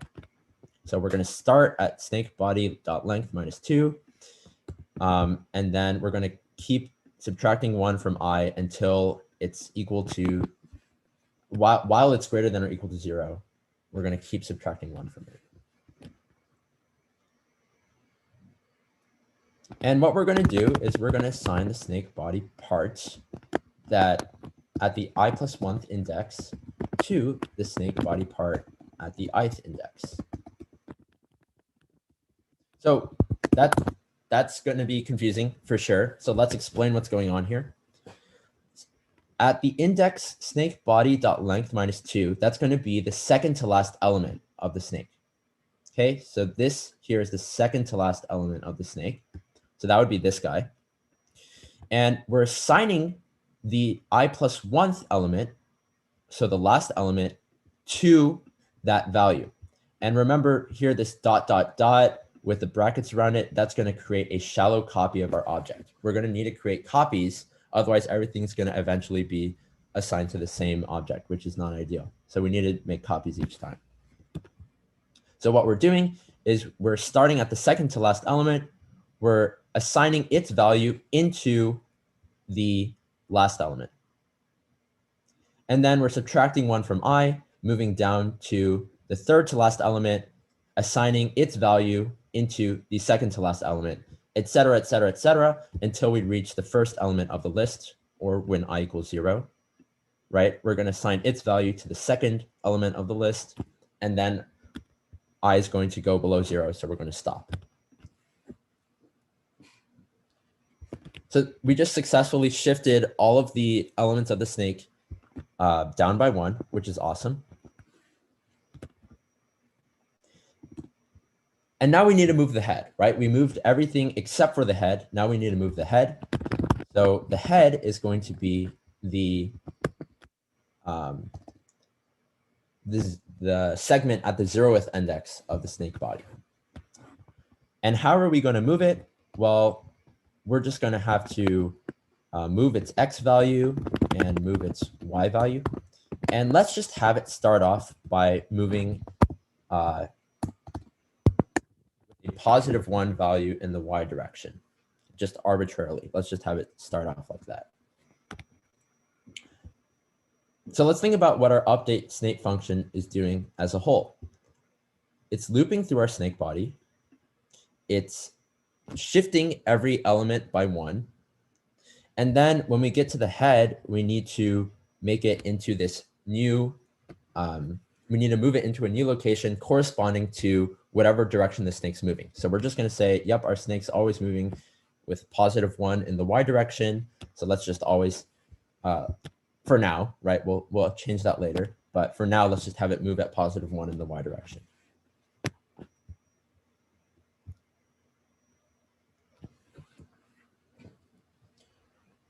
Remember, if you get stuck, if you need help, you can always jump into a breakout room and ask for help from staff there.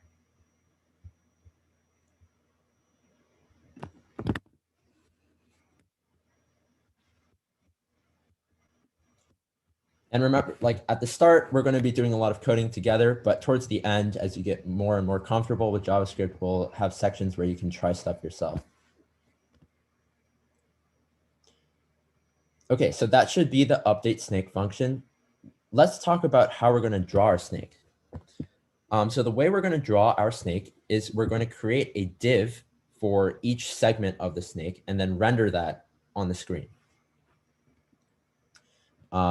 So we're going to need to use a for loop, right? So for each element in the snake,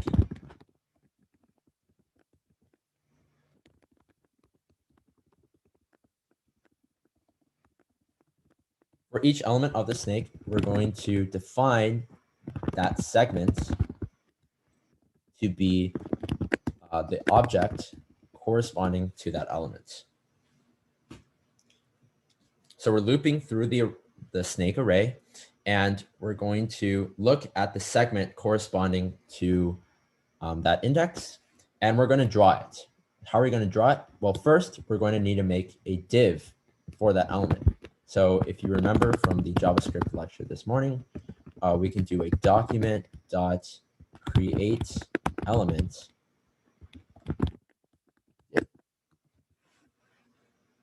We're just going to make it a div. So now we have a div that corresponds to that section of the snake. That's one of those little green squares that we had in the demo.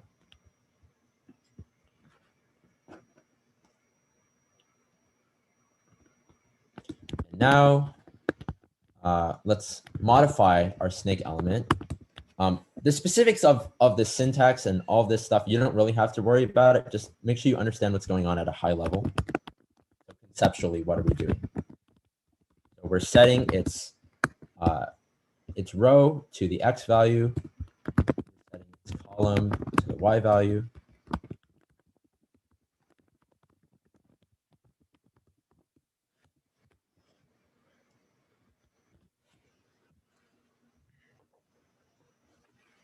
And then we're also going to give it the ID, the class name,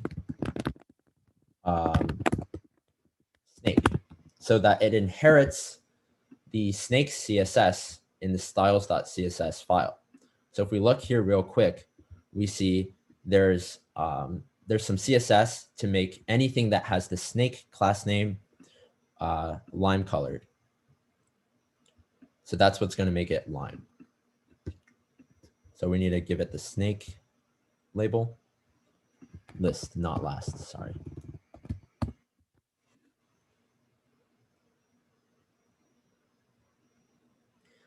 All right, so we've done a for loop for each element of our snake. We've created a snake element, a div that has that corresponds to that segment, but now we need to draw it, right? And so if we remember at the very beginning when we were walking through the index.html,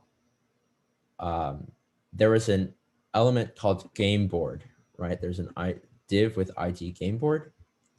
So what we're going to need to do is put this div that we have as a child of the game board. So draw snake is going to actually take in that game board div as a parameter, and it's going to append this div as a child. It's going to append the snake element as a child of that div. Again, this is all like not anything that you really need to know the ins and outs of for your website. So if you're a little bit confused by this exact stuff here, don't worry about that. Just understand that logically what we're doing is we're looping through our snake. We're creating a div for each segment, and we're appending that div into our game board so that it can render.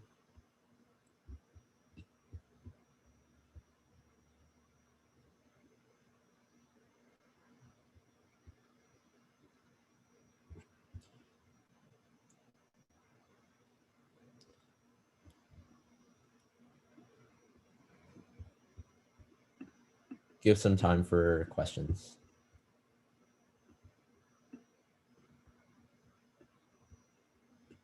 So let's repeat what each line is doing. This is looping through the snake. We're saying that the segment is, we're just naming basically the ith value of the snake body, the segment. We're creating a div for that segment, right? We're going to call that div snake element. We're going to let its x position, the row start, be the x position of the segment. We're going to let its column position be the y position of that segment. We're naming it the snake class so that it inherits the CSS from here. So it's going to be colored lime. And then we're appending it onto the game board as a child element so that it can render on the screen.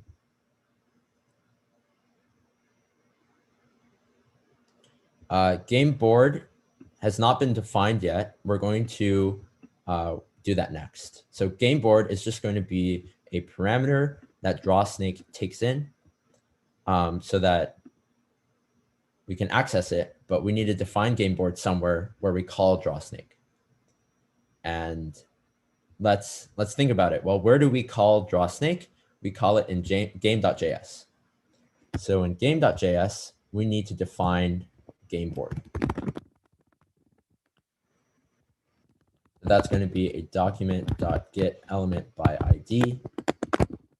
Game.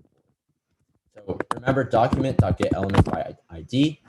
It looks through the index.html for a div that has the ID game board. And it takes that div and it's going to assign it to this variable in JavaScript, game board. And so now we can pass that into our drawSnake function.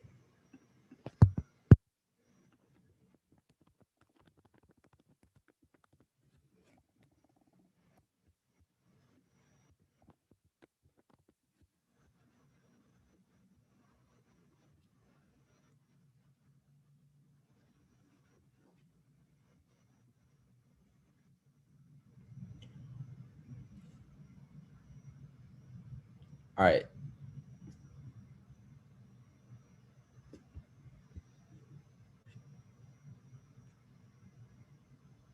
I'm not sure how far people are, so can we get like thumbs ups, reactions, or something if people have made it to this step?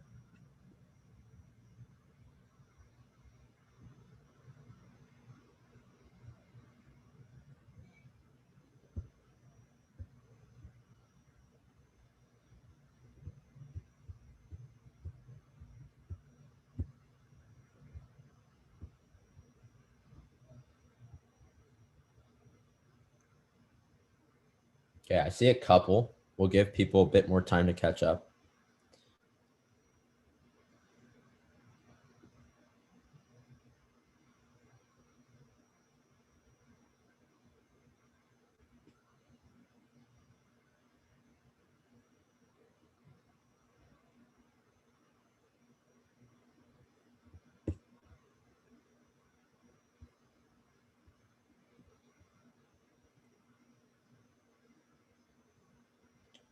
All right, this next part is going to be pretty magical. So let's go.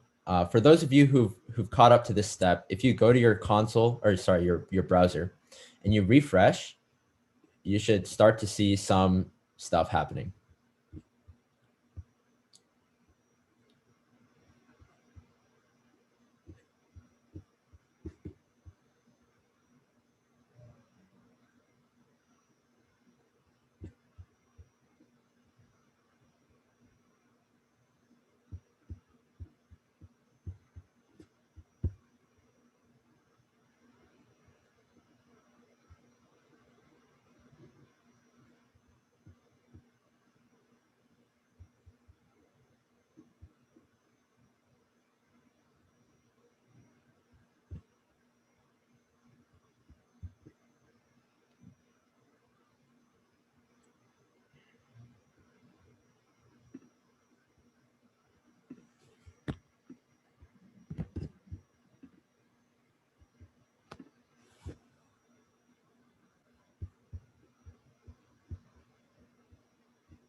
All right, let's move on. So hopefully everyone's caught up.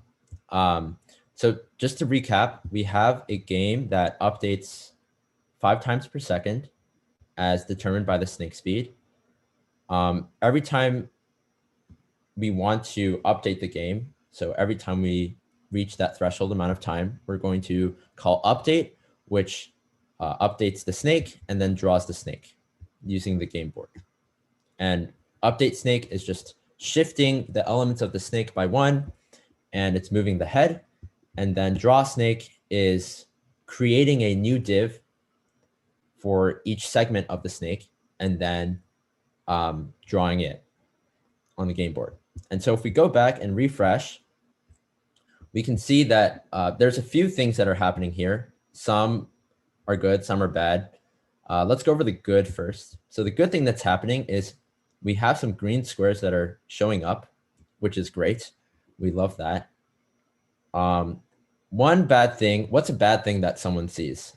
Maybe just type it in the Zoom chat or unmute if you want. What's something bad here? Yes, the snake is very long. There's a vapor trail. That's a good way of putting it, right? So what's happening here is that the snake is leaving behind all of the squares that we drew before. So it turns out that our draw snake function is a little bit wrong. It's drawing the things, but it's never erasing them, right? So every single time we're rendering the snake, we're drawing the new snake, but the old snake is not being erased. So that's an easy fix. The way we're going to do that is every single time we draw, we're first going to wipe the slate of the entire game. So the way we do that is we can access our game board div, right?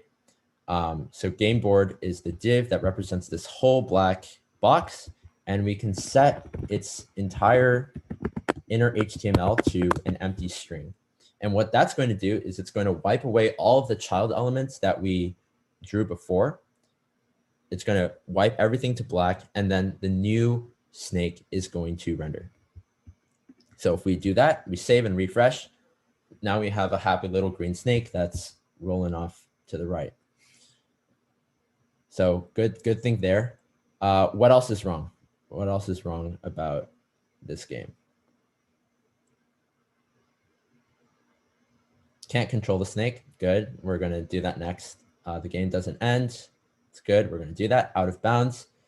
Yeah, snake is going to who knows where. We still need food. That's right. Sydney. Yes. So the snake, if you remember, we set its velocity to 0 in the X direction and 1 in the Y direction, which intuitively would make it go like vertically upwards. But instead we see the snake is zoom in to the right, which is not ideal. The reason for this is because the way I set up the index.html and the style CSS, it turns out that this direction to the right is the positive Y direction. And that's a little bit confusing. So anyone have any ideas of how we can fix that real quick? Yeah, we can just flip X and Y, right? So if we go here and we set the row to the Y value as opposed to the X value, and we set the column to the X value as opposed to the Y value, and then we save and we go back. Now the snake's moving vertically, at least, but it's moving down now. And that's just going to be the way I'm going to fix that is I'm just going to remember in my head, okay, down, positive Y means down, negative Y means up. So when we go and do our keyboard inputs, we're going to have to remember that when we press the up arrow, we need to set Y to -1. When we press the down arrow, we need to set the Y velocity to +1. But yeah, we have a snake, it's moving. That's great. So if you got lost, you want to catch up to this step, go to your terminal or your command line, type git reset -- hard, and git checkout workshop 1 or W1 dash step 2. And now everyone will be on the same page.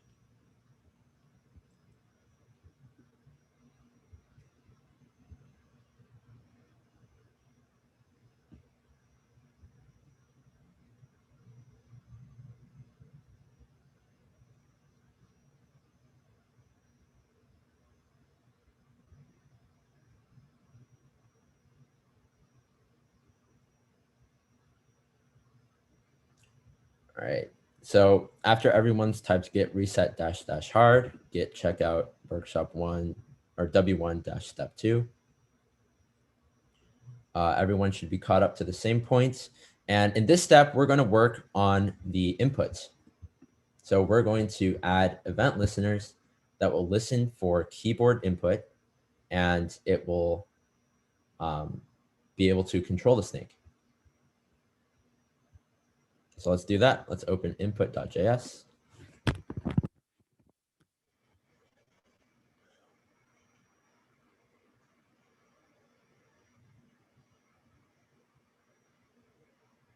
All right, let's start by letting our input direction be 0 in the y direction and positive 1, sorry, 0 in the x direction and positive 1 in the y direction.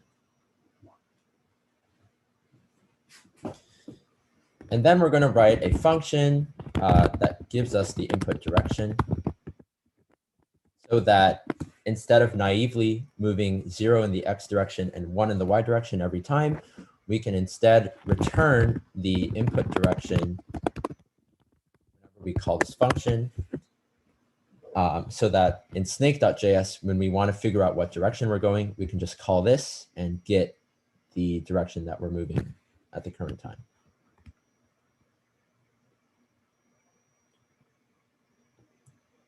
All right, and now for the meat of this step, we need to include a way to listen for keyboard input.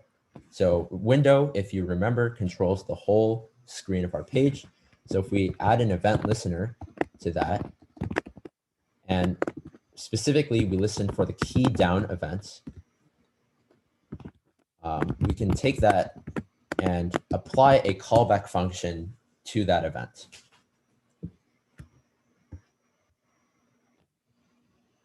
So you don't need to know that this stuff exists. You just need to know what's going on. What we're doing is we're listening for a keyboard event when a key is pressed, and then we're going to run this callback function, which takes in a parameter called event. That's going to be an event associated with what key we pressed.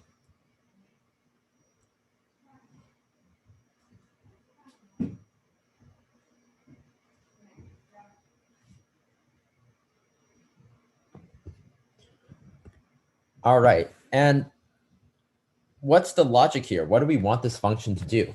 Well, we just wanted to check if the key pressed was one of the arrow keys, and if so, we want to change the snake's direction to that respective arrow keys direction, right?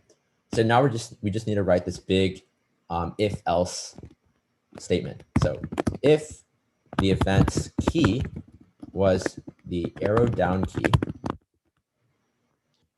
or let's start with up. So if the event key was the arrow up key, what we're going to do is we're going to set our input direction equal to x moving 0, and we're going to set y equal to -1, right? Because we want it to go up.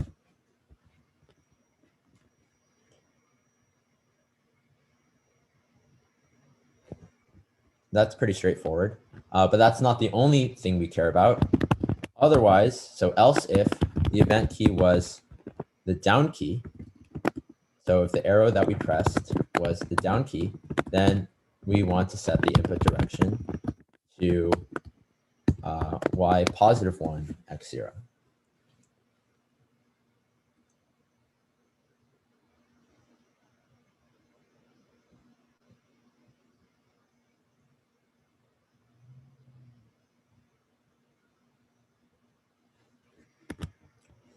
And just remember here,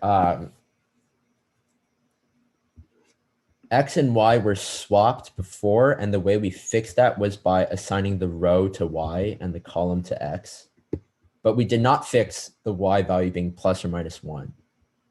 So that's why we have to do that jank thing here. And arrow down, array down. My bad. Not array down, arrow down. Thank you.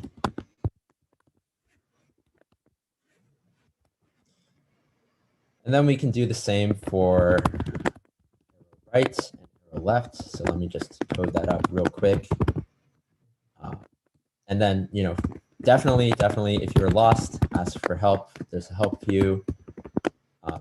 This is not supposed to be like super easy from the start. That's why we have a whole workshop devoted to it. Ask for help. Ask questions.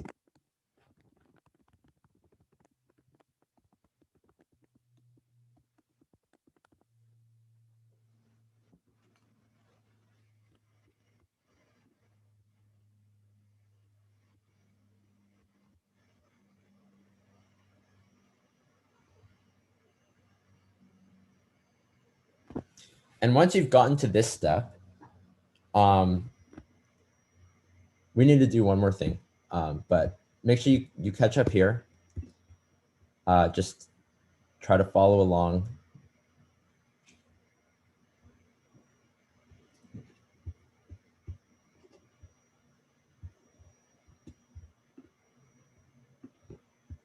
Are people done with this step? Can I get like thumbs ups if people are done?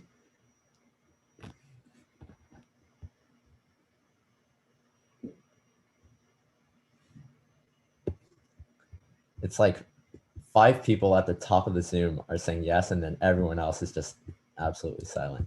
This is great. I saw about 40 thumbs up on the participants thing. Oh, sick. That's pretty good. 40 is more than 5.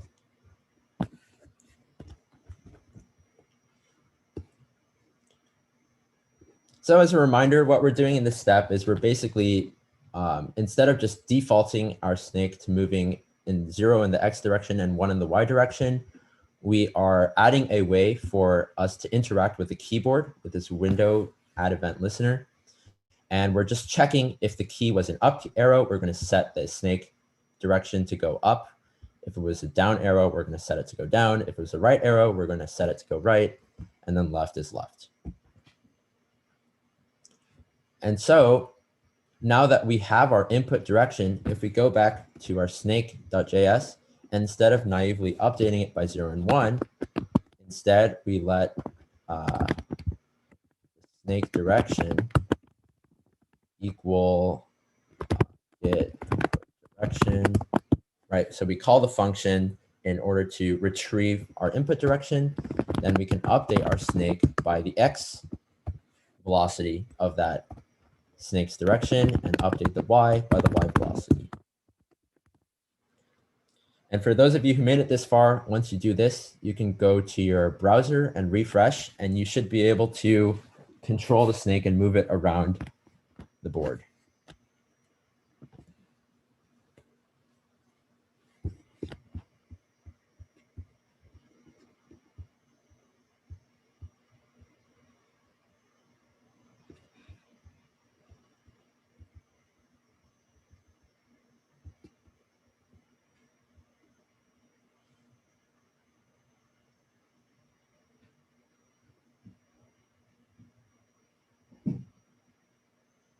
And you might see some weird behavior, but that's stuff we're going to fix later.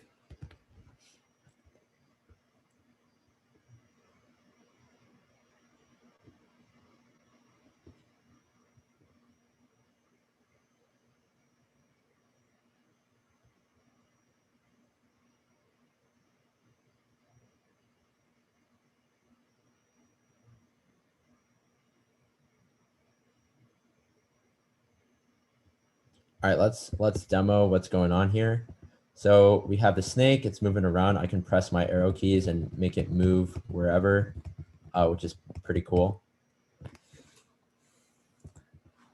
Does anyone have Any concerns though about how the snake is moving? What's wrong right now, as of now?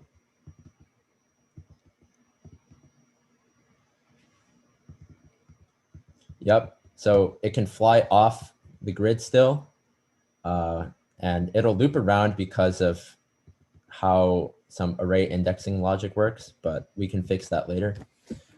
Another thing that's bad is that if I'm going right, I don't want my snake to be able to do a 180 degree and turn left, right? See how it kind of runs into itself when it turns around? In a real game of Snake, that's not going to be possible.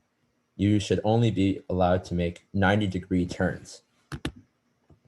So we actually need to code that up. We don't want our players, our users, to be able to make a 180-degree turn.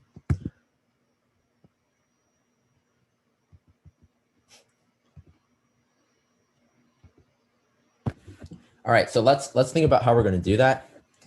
So if we go back to input.js here, we need a way to make sure that the snake's last input direction is not going to be 180 degrees from its current input direction, or from the new arrow that we press. So in other words, if we're moving up right now, we should ignore any up or down arrows. Up or down arrows should not do anything if we're moving up. Only left or right arrows should do anything.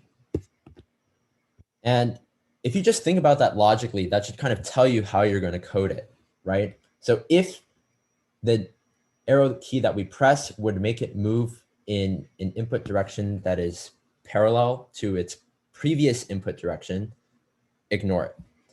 Well, in order to code that, we need to have a variable that corresponds to the previous input direction, right? So we need a previous input direction to compare it to. So let's define that variable. So I'll call it last input direction. So let's let our last input direction equal. It's also going to be 0 and 1 to start. Right. And then to update our last input direction, we just need to check whenever the snake gets the input direction. So whenever the snake asks us, hey, what's the input direction? We're going to say, hey, this is the input direction. And then we're going to set our last input direction equal to the current input direction. Okay, so now we have our last input direction to compare to. Now we just need to make sure that when the arrow key is up, as long as it was not the case that we were moving up or down, so as long as it was not the case that we were moving up or down, or it was the case that we were moving side to side, right? So as long as it was the case that we were moving side to side before, we're good.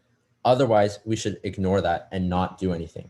So that's pretty, that should be pretty straightforward to code. We just need to add an and condition to our if statement. So if the event key that we just pressed was an up arrow and before our X input was +1 or -1, so it was moving side to side, then we can set the input direction to go up. Otherwise, we should ignore it. So if our last input direction's X value was not equal to 0,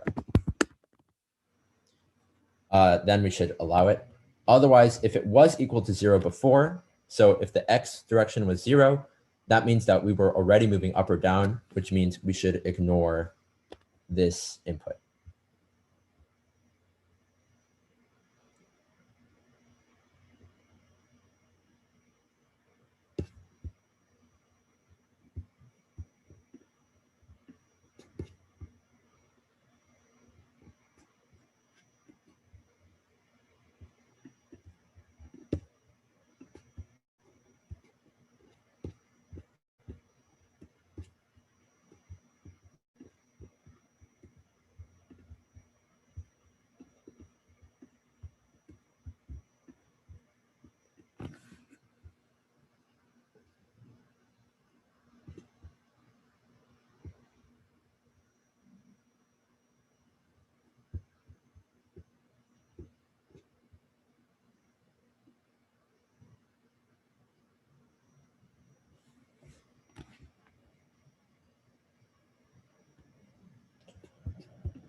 All right, hopefully that makes sense. Give it a while to sink in. Some of you might have gone ahead and done what I'm about to do already, but we're just going to include the same logic for the other directions. So for up, for arrow down here, it's going to be the same. If the previous direction's x value was not 0, we're good. We can go ahead and change it to move down. For the horizontal directions, right and left, we need to check that the previous y value was not 0, not the x value.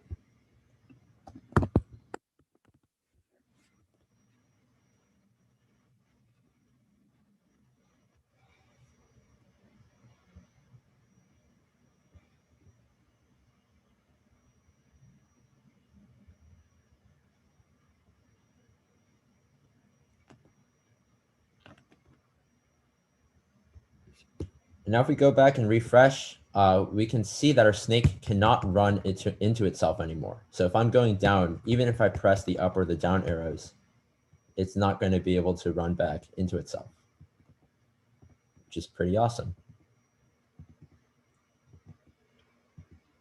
So we're not going to have a degenerate snake anymore.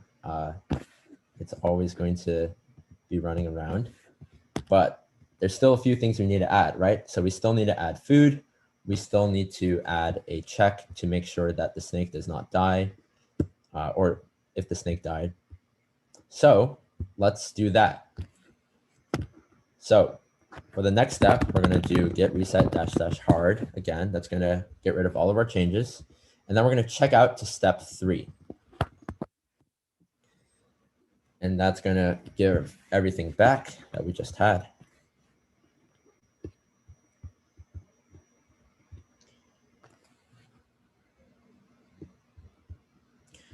Now we have this new file called food.js. And food.js is going to be the file that represents all the logic for the food. So now I think it would be good to draw an analogy between the food and the snake. They're kind of similar, right? There's a lot of parallels between the two. They're both boxes that show up on the grid, and they both need to check like if they're touching other stuff, etc. They both need to have logic that updates them. So let's say that you had to code this food.js file and you already had the snake.js file. Well, maybe it's a good thing to reference your snake.js file to see what things you had there, and then just have a corresponding version for your food.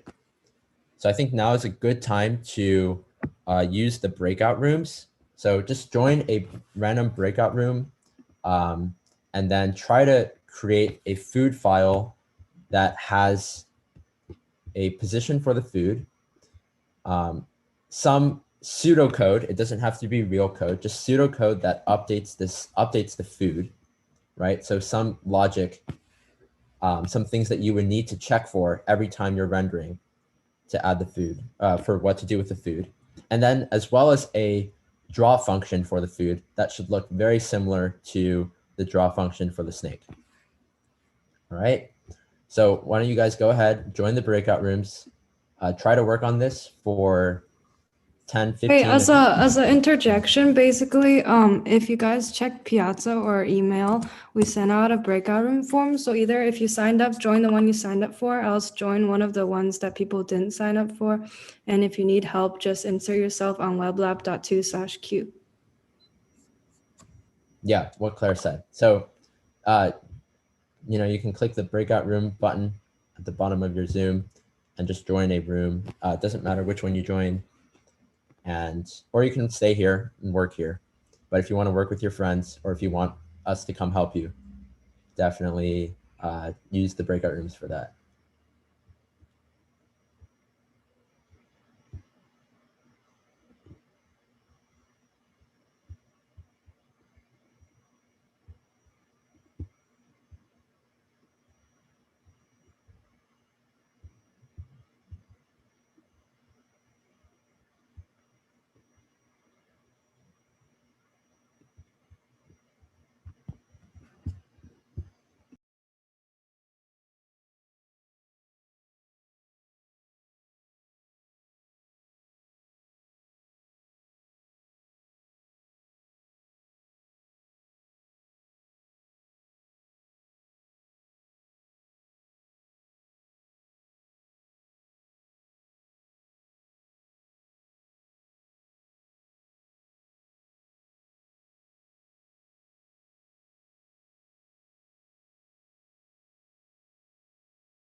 All right, I think it's been a good amount of time. Let's. All right, I think it's been a good amount of time.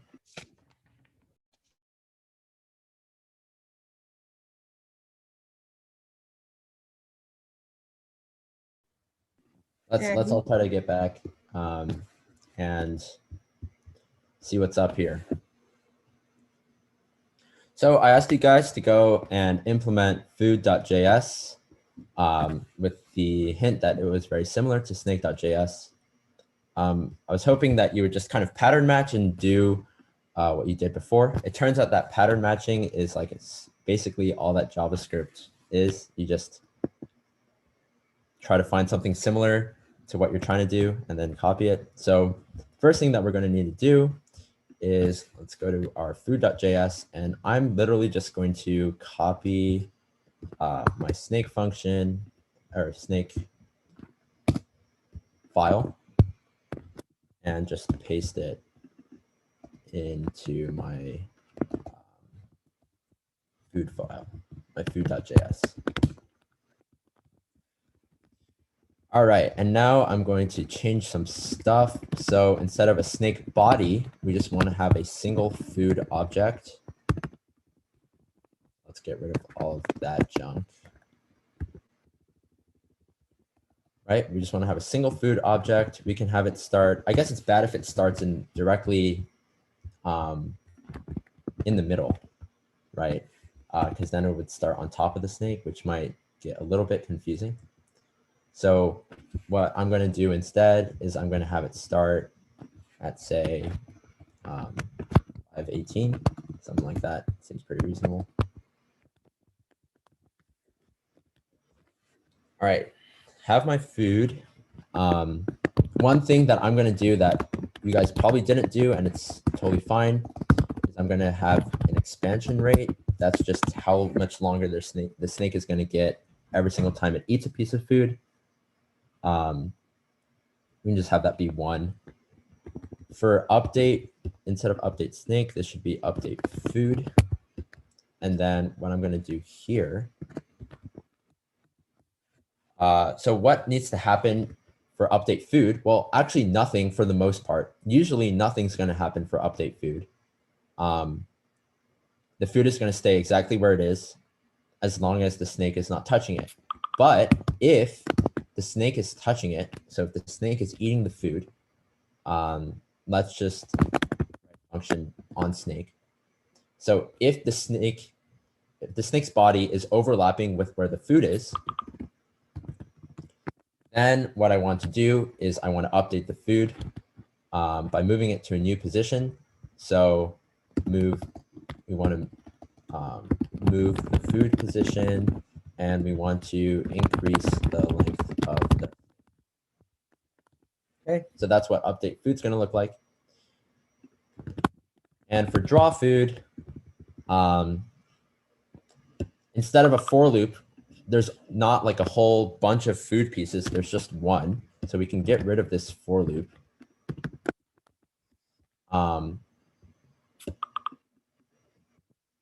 And basically, I'm going to leave this code down here. I'm just going to code up what the draw food version of it would be. So let's have a const food element. Not get element, create element. It's going to be a div, right? We're going to represent our food object by a div. We're going to locate it. We're going to give it a grid row start corresponding to the food's y value. We're going to give it a grid column start corresponding to the food's x value. We're going to name it food so that it can inherit the CSS from our CSS file, the food label, so that it can be read. And then the last thing that we need to do is append it to the game board. So it's literally the exact same as the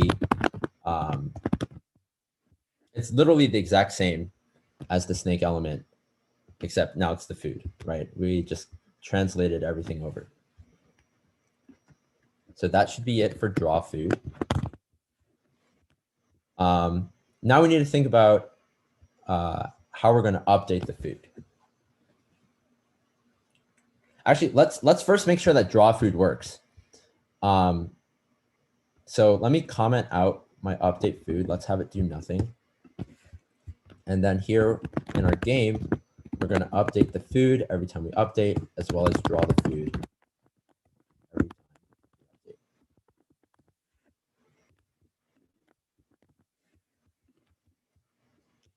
All right, let's see what happens.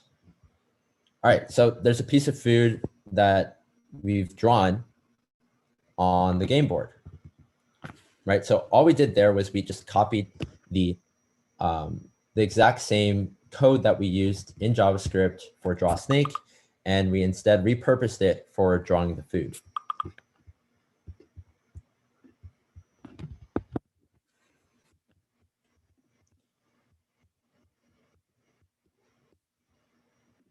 But we'll see that when our snake runs into the piece of food, nothing happens. And the reason is because our update food function is not doing anything yet.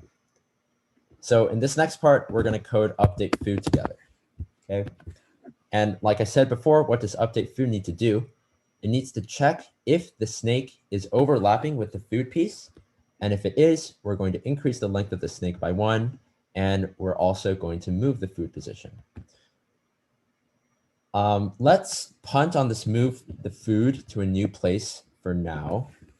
Let's just do that with hard code. So let's just set it to like 19.5 or something. Okay, so when the snake eats it, the first time it's going to jump to the other side of the board. And let's focus on how we're going to increase the length of the snake. Well, how we're going to do that, that's probably going to be a function in the snake.js file because it has to deal with interacting with the snake. So we can just say, okay, let's define this function expand snake. And it's going to increase the length of the snake by the amount that the food piece should increase it. Oh, food definitely should not be const, because it's going to be moving around.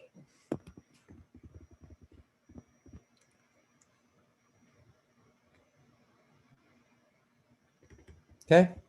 And you notice here, something that you might see me doing a lot is I'm punting on like doing these tasks that I set aside for myself to later. So what I'm doing is I'm saying, okay, let's just define some function on snake later that I'm going to code and expand snake later that I'm going to code. And it turns out when you're coding JavaScript, personally, I think this is a really good way to code. It kind of allows you to keep track of the full picture and then set smaller tasks for yourself later. So you kind of want to write everything in pseudocode first, and then like clear pseudocode that really tells you what you need to do later, and then go back and do those things later. So now when I look, this makes sense, right? If the food is on the snake, we're going to expand it by the expansion rate, and we're going to set the food position to somewhere else.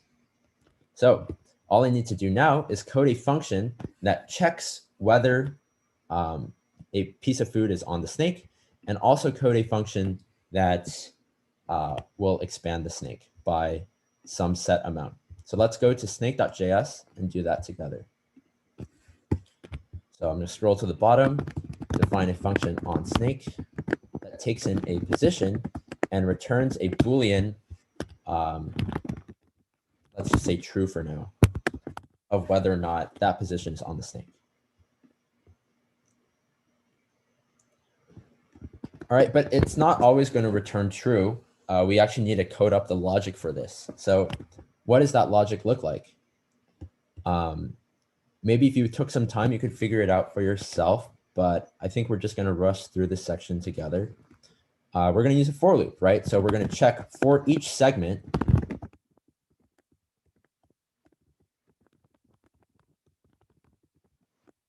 We're just going to verify, is this segment on the snake? So I'm going to define a new function called equal positions, which I'll make later.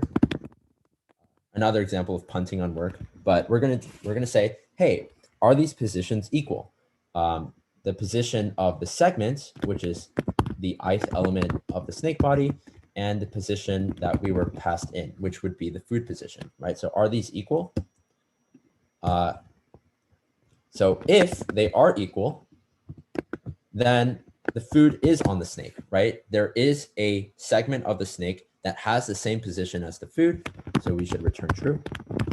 And then if we make it through this entire for loop, we checked every segment of the snake that did not, that was on the snake, and it did not overlap with the position that we passed in, we should return false. For the more astute observers, if you remember the for each function that was briefly mentioned this morning, you could also use that as well. Maybe you can figure that out on your own sometime, but we're just going to use a for loop this time. And now we need to define this equal positions function, right? So let's define equal positions. It's going to take in a position 1 and a position 2. And it's just going to return true if the x values are the same and the y values are the same, right? So let's just say return the position 1's x value equals the position 2's x value, and position 1's y value equals the position, oh, triple equals, my bad, position 2's y value. Make sure you're using triple equals.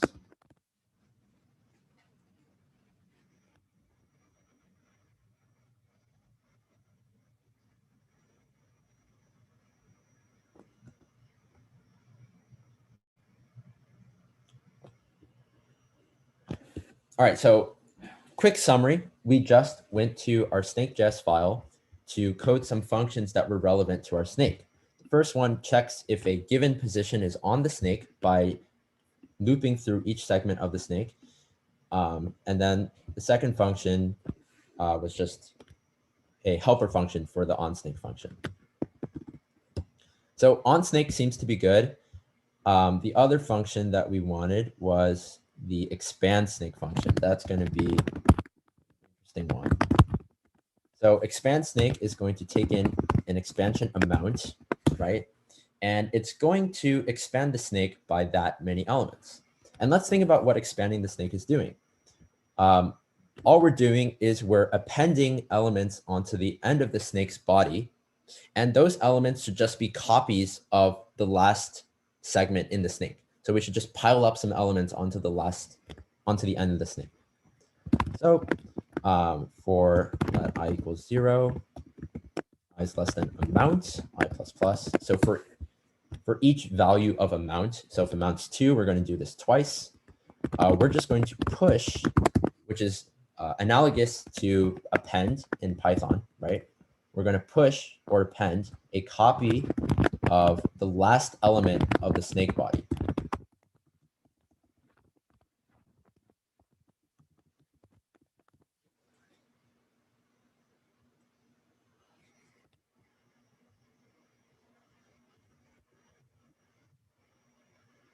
And that should expand the snake.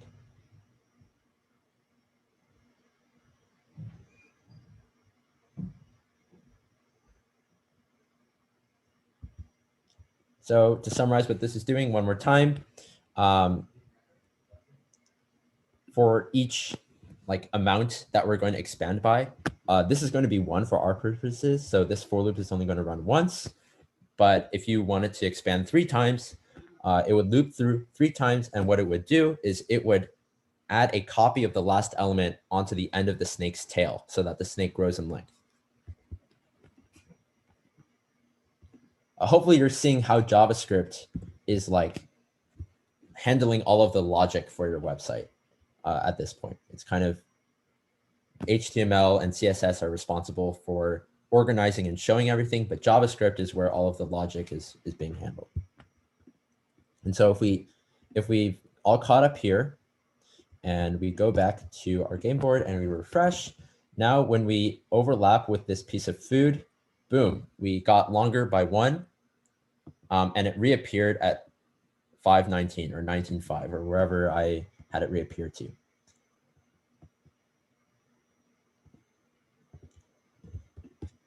All right.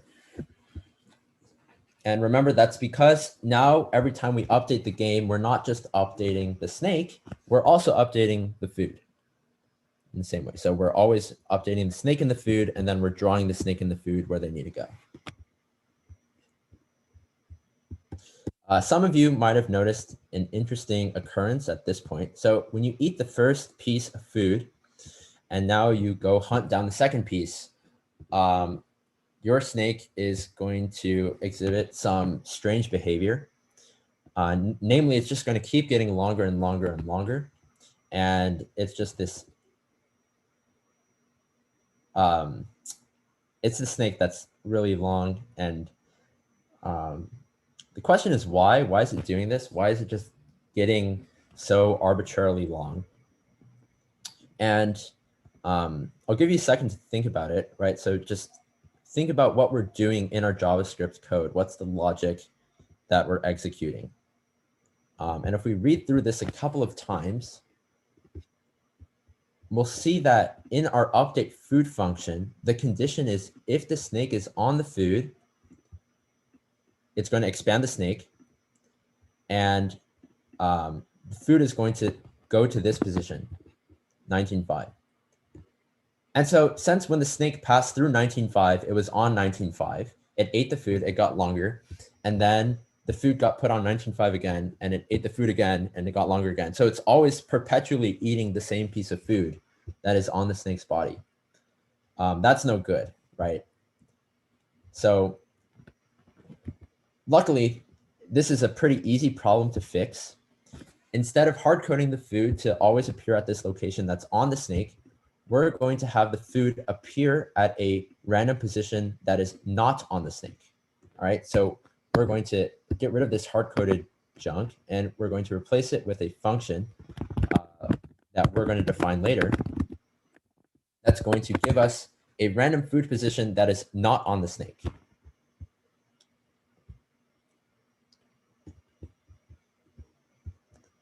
All right, so hopefully everyone is up to date here, up to this step. If not, no worries, we just hit a checkpoint. So let's get reset -- hard and get check out w1 - step 4. Everyone should do this, even if you are caught up, because there's some things going on in the background that we're skipping over that will cause your code to fail if you don't do this. We're just focusing on the JavaScript for now.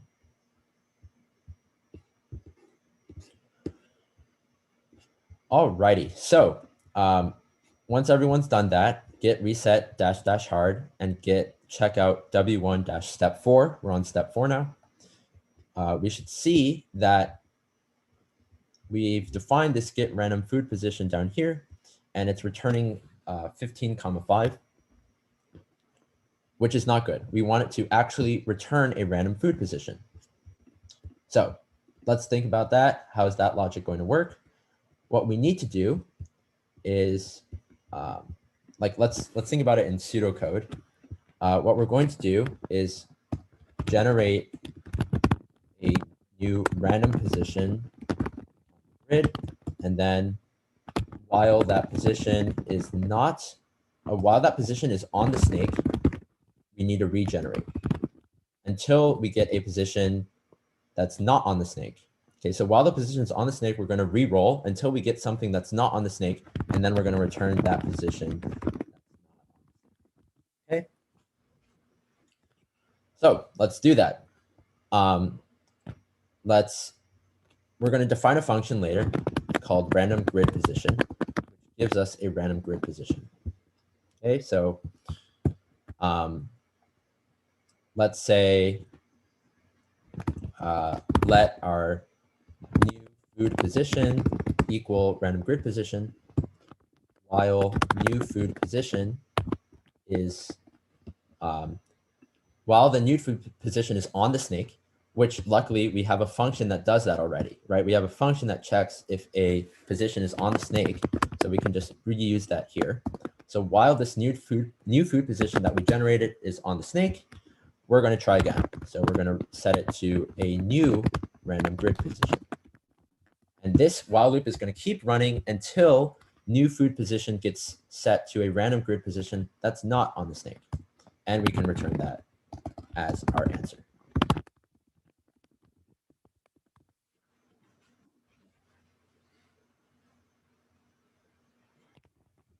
I'll give you guys a second to follow along.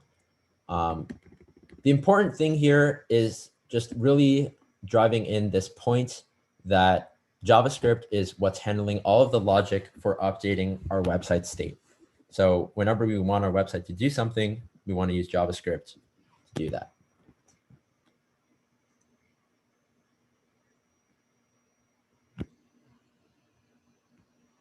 So this is saying, we're going to try to guess a random position on the grid. If it's on the snake, we're going to guess again. And while it's on the snake, we're going to have to keep guessing again until we get something that's not on the snake. And only then can we return it.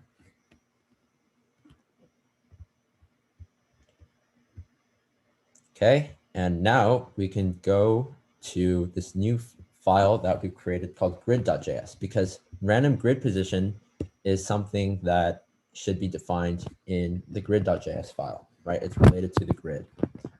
So let's do that. First, we need to let it know that the grid size is 21. We're playing on a 21 by 21 grid. And let's now define our function, random grid position.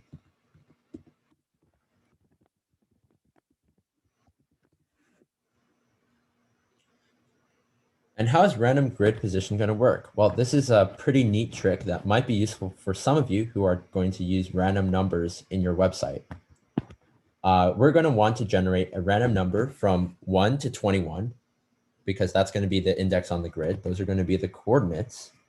So we want to generate a random number from 1 to 21 and do that twice, once for the x value and once for the y value. So how are we going to do that? The syntax for that, what we're going to do is first, we're going to generate a random number. So we use math.random. That's going to give us a random number between 0 and 1. Right? Now we're going to multiply this by the grid size. That's going to give us a random number between 0 and 21, but not quite 21, 20.99999, etc. Right? So it's going to give us a random number between 0 and 20.9999999. We're going to take the floor of that to give us a random integer between 0 and 20, and then we're going to add 1. That's going to give us a random number between 1 and 21, and we're going to do the same thing for our y value.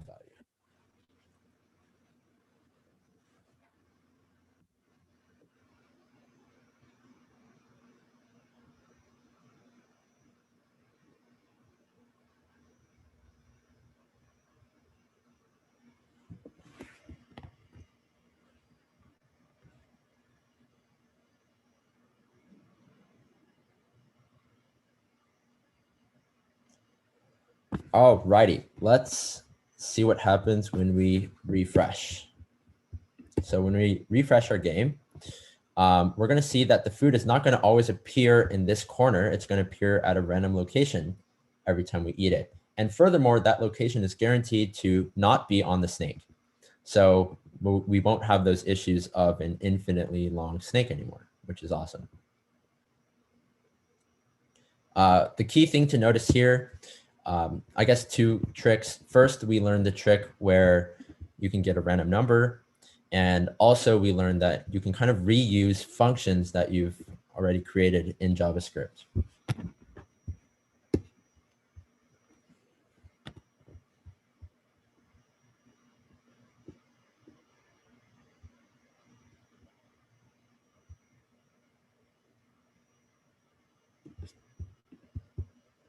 Okay, so we have basically a functioning snake game, kind of. The only thing that we're missing, which you might have noticed, is that the snake is currently off the board. It's off the screen. It should not be allowed to do that. It should die, right? The game should terminate when that happens. And furthermore, when the snake runs into itself, it should also die. Oh, I need to go one more. Oops. There's some bugs when like the snake goes off the edge of the grid. So luckily we don't need to worry about that, because when we finish coding up the game correctly, it will not go off the edge of the grid. But yeah, right now we almost have a complete game of Snake. It's just that the snake can run into itself like so, and it can also run off the edge of the grid and do some weird stuff there. So we need to code up logic to handle that, and then our Snake game will be complete. Alrighty. So here, let's go back to our game.js, and let's notice something. So every single time if you recall back to the very beginning of the lecture, every single time we surpass this threshold of 1/5 of a second, it's going to update the position of the snake, and it's going to draw the snake. We want a way of terminating this entire function if the game is over. So to do that, let's define a game over variable and initialize it to false, right? So the game does not start as over. But then if the game is over, we don't want to call the next iteration of the main function. So if it is the case that the game is over, we don't want to do this. We just want to skip. We want to return. We want to terminate this loop.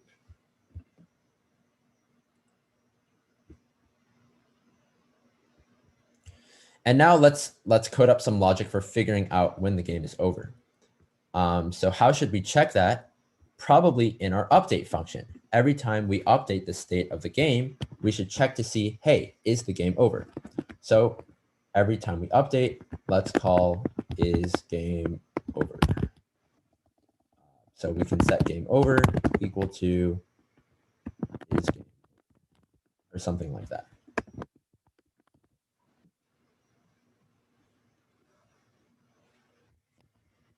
So basically what we did, we defined a variable for game over, initialized it to false. And now every time we update the state of the game, we're going to check, is the game over? If it's not over, game over is going to stay as false. If it is over, game over is going to be set to true. And then the next time we run main, it's going to terminate the process and not call the next window. So the game's just going to stop, which is good. All right, so how do we know if the game is over? Checking if the game is over, really there's two ways for the game to be over, right? So the first way is if the snake ran off the board. So if the snake is out of bounds. And the second way is if the snake is overlapping itself. So let's go to snake.js, and we can define game over here, I guess, is game over. What that is it's just, hey, is the snake out of bounds?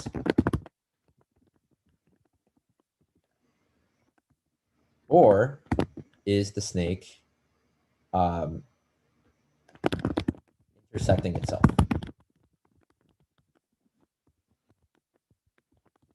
Right, so game over is true if either it's out of bounds or it's intersecting itself.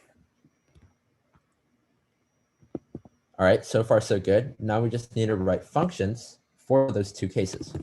So let's define a function, is snake out of bounds? And how do we check if the snake is out of bounds? I claim that you can just check if the head of the snake is out of bounds, right? And the reason is because if the head of the head of the snake is out of bounds, the snake is out of bounds. If this head of the snake never went out of bounds, well, the other segments of the snake are just they're places where the head used to be. So if the head never went out of bounds, then the snake never could have gone out of bounds at all. So we just need to check if the head is out of bounds.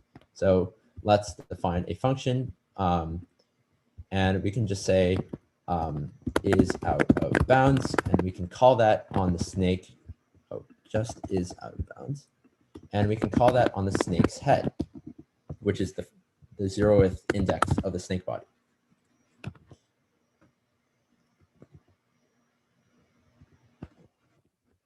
So is snake out of bounds? That's really just returning if the snake's head is out of bounds.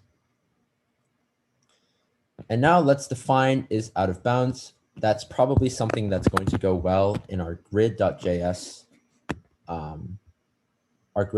file. So if we head over to grid.js, const is snake out of bounds. Oh, sorry, is out of bounds, right? Is out of bounds. It takes in a position and it returns if the position's x value is less than 1, or if the position's x value is greater than the grid size, or if the position's y value is less than 1, or if the position's y value is greater than the grid size. That's how it's going to check if a position is out of bounds.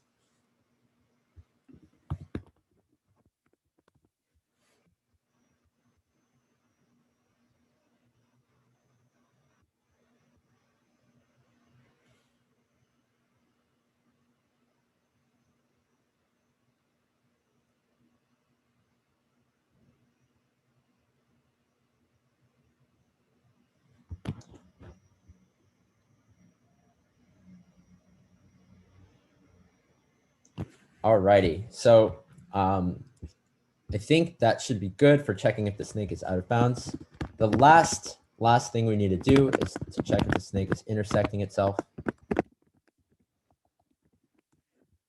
That's going to be interesting, but we can kind of use the same logic, right? So for a snake out of bounds, we only had to check if the head was out of bounds.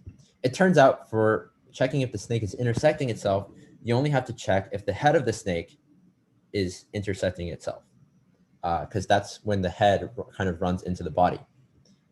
And if you kind of remember, we wrote this function up here on snake, which checks if a position overlaps with any of the other positions of the snake. So what we can just do is kind of reuse that function, right? It seems pretty similar to check if the snake's head, like imagine, oh, sorry, let's start over. Imagine if we checked on snake on the snake's head. This is almost checking if the snake's head intersects any other part of the body. Except this for loop starts at index 0, which means that it's going to check whether the snake's head is equal to itself, which is always going to be true. So this is always going to return true. We don't want that. We want something really close to that, right? So let's copy over on snake. And instead of starting at the 0th position, we're just going to start at the 1st position. And now we're going to be able to check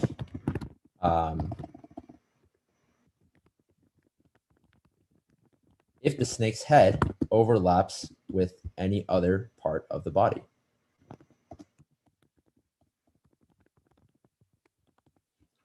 So I'm saying the snake head is the 0th element of the snake body. And then starting from the 2nd element of the snake body, or the element at index 1, we're going to check to see if the snake head has the same position as that element. If it does, the snake is intersecting itself, so we return true. Otherwise, if we made it through the entire for loop, it never touched anything, then we should return false. And just like that, you should have a fully functioning version of snake. So if we refresh and we run off the edge, the game is over, right? It stopped the game, it's frozen. If we get long enough where we can run into ourselves, oh no. All right, if we get long enough where we can run into ourselves like that, it will just stop the game. So yeah, that's kind of how you build a game of Snake using JavaScript. So it's 5 p.m. ET. So we're gonna have to let you guys go soon. But just to recap, JavaScript is the logic handling program language for your website. So whenever you want your website to respond to a click of a button, whenever you want your website to send someone a specifically formatted message, all of that logic is going to be handled through JavaScript. You can define functions to do stuff that helps you. And a lot of the syntax that we use today, you'll be using yourself. And don't worry if you don't understand it completely at the moment, because it just takes time and practice. But hopefully you got to get your hands dirty a little bit today. You learned some debugging tricks, like how we were doing a console.log on the update in the very beginning. That's going to be your friend a lot when you're coding your websites. And hopefully you just had some fun because you got to code a working game, right? A working web app. So yeah, that's the workshop. We'll see you guys tomorrow. Thanks for coming.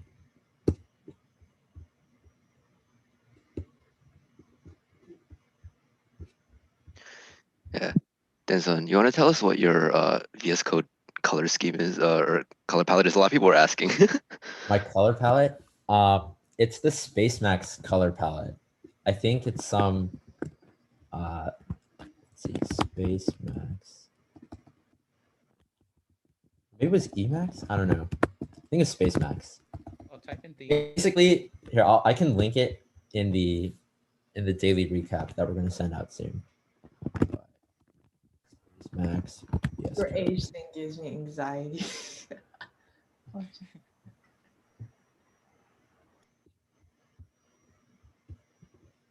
If you want a complete working version of the Snake game to play for yourself, you can check out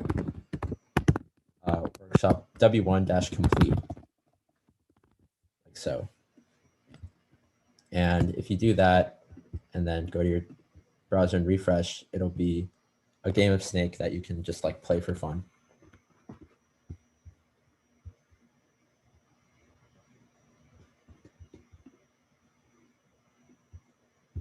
All right, I'll stop the screen share.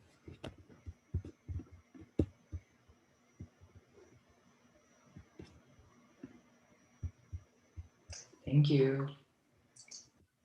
Thank you. That was fun. That was fun.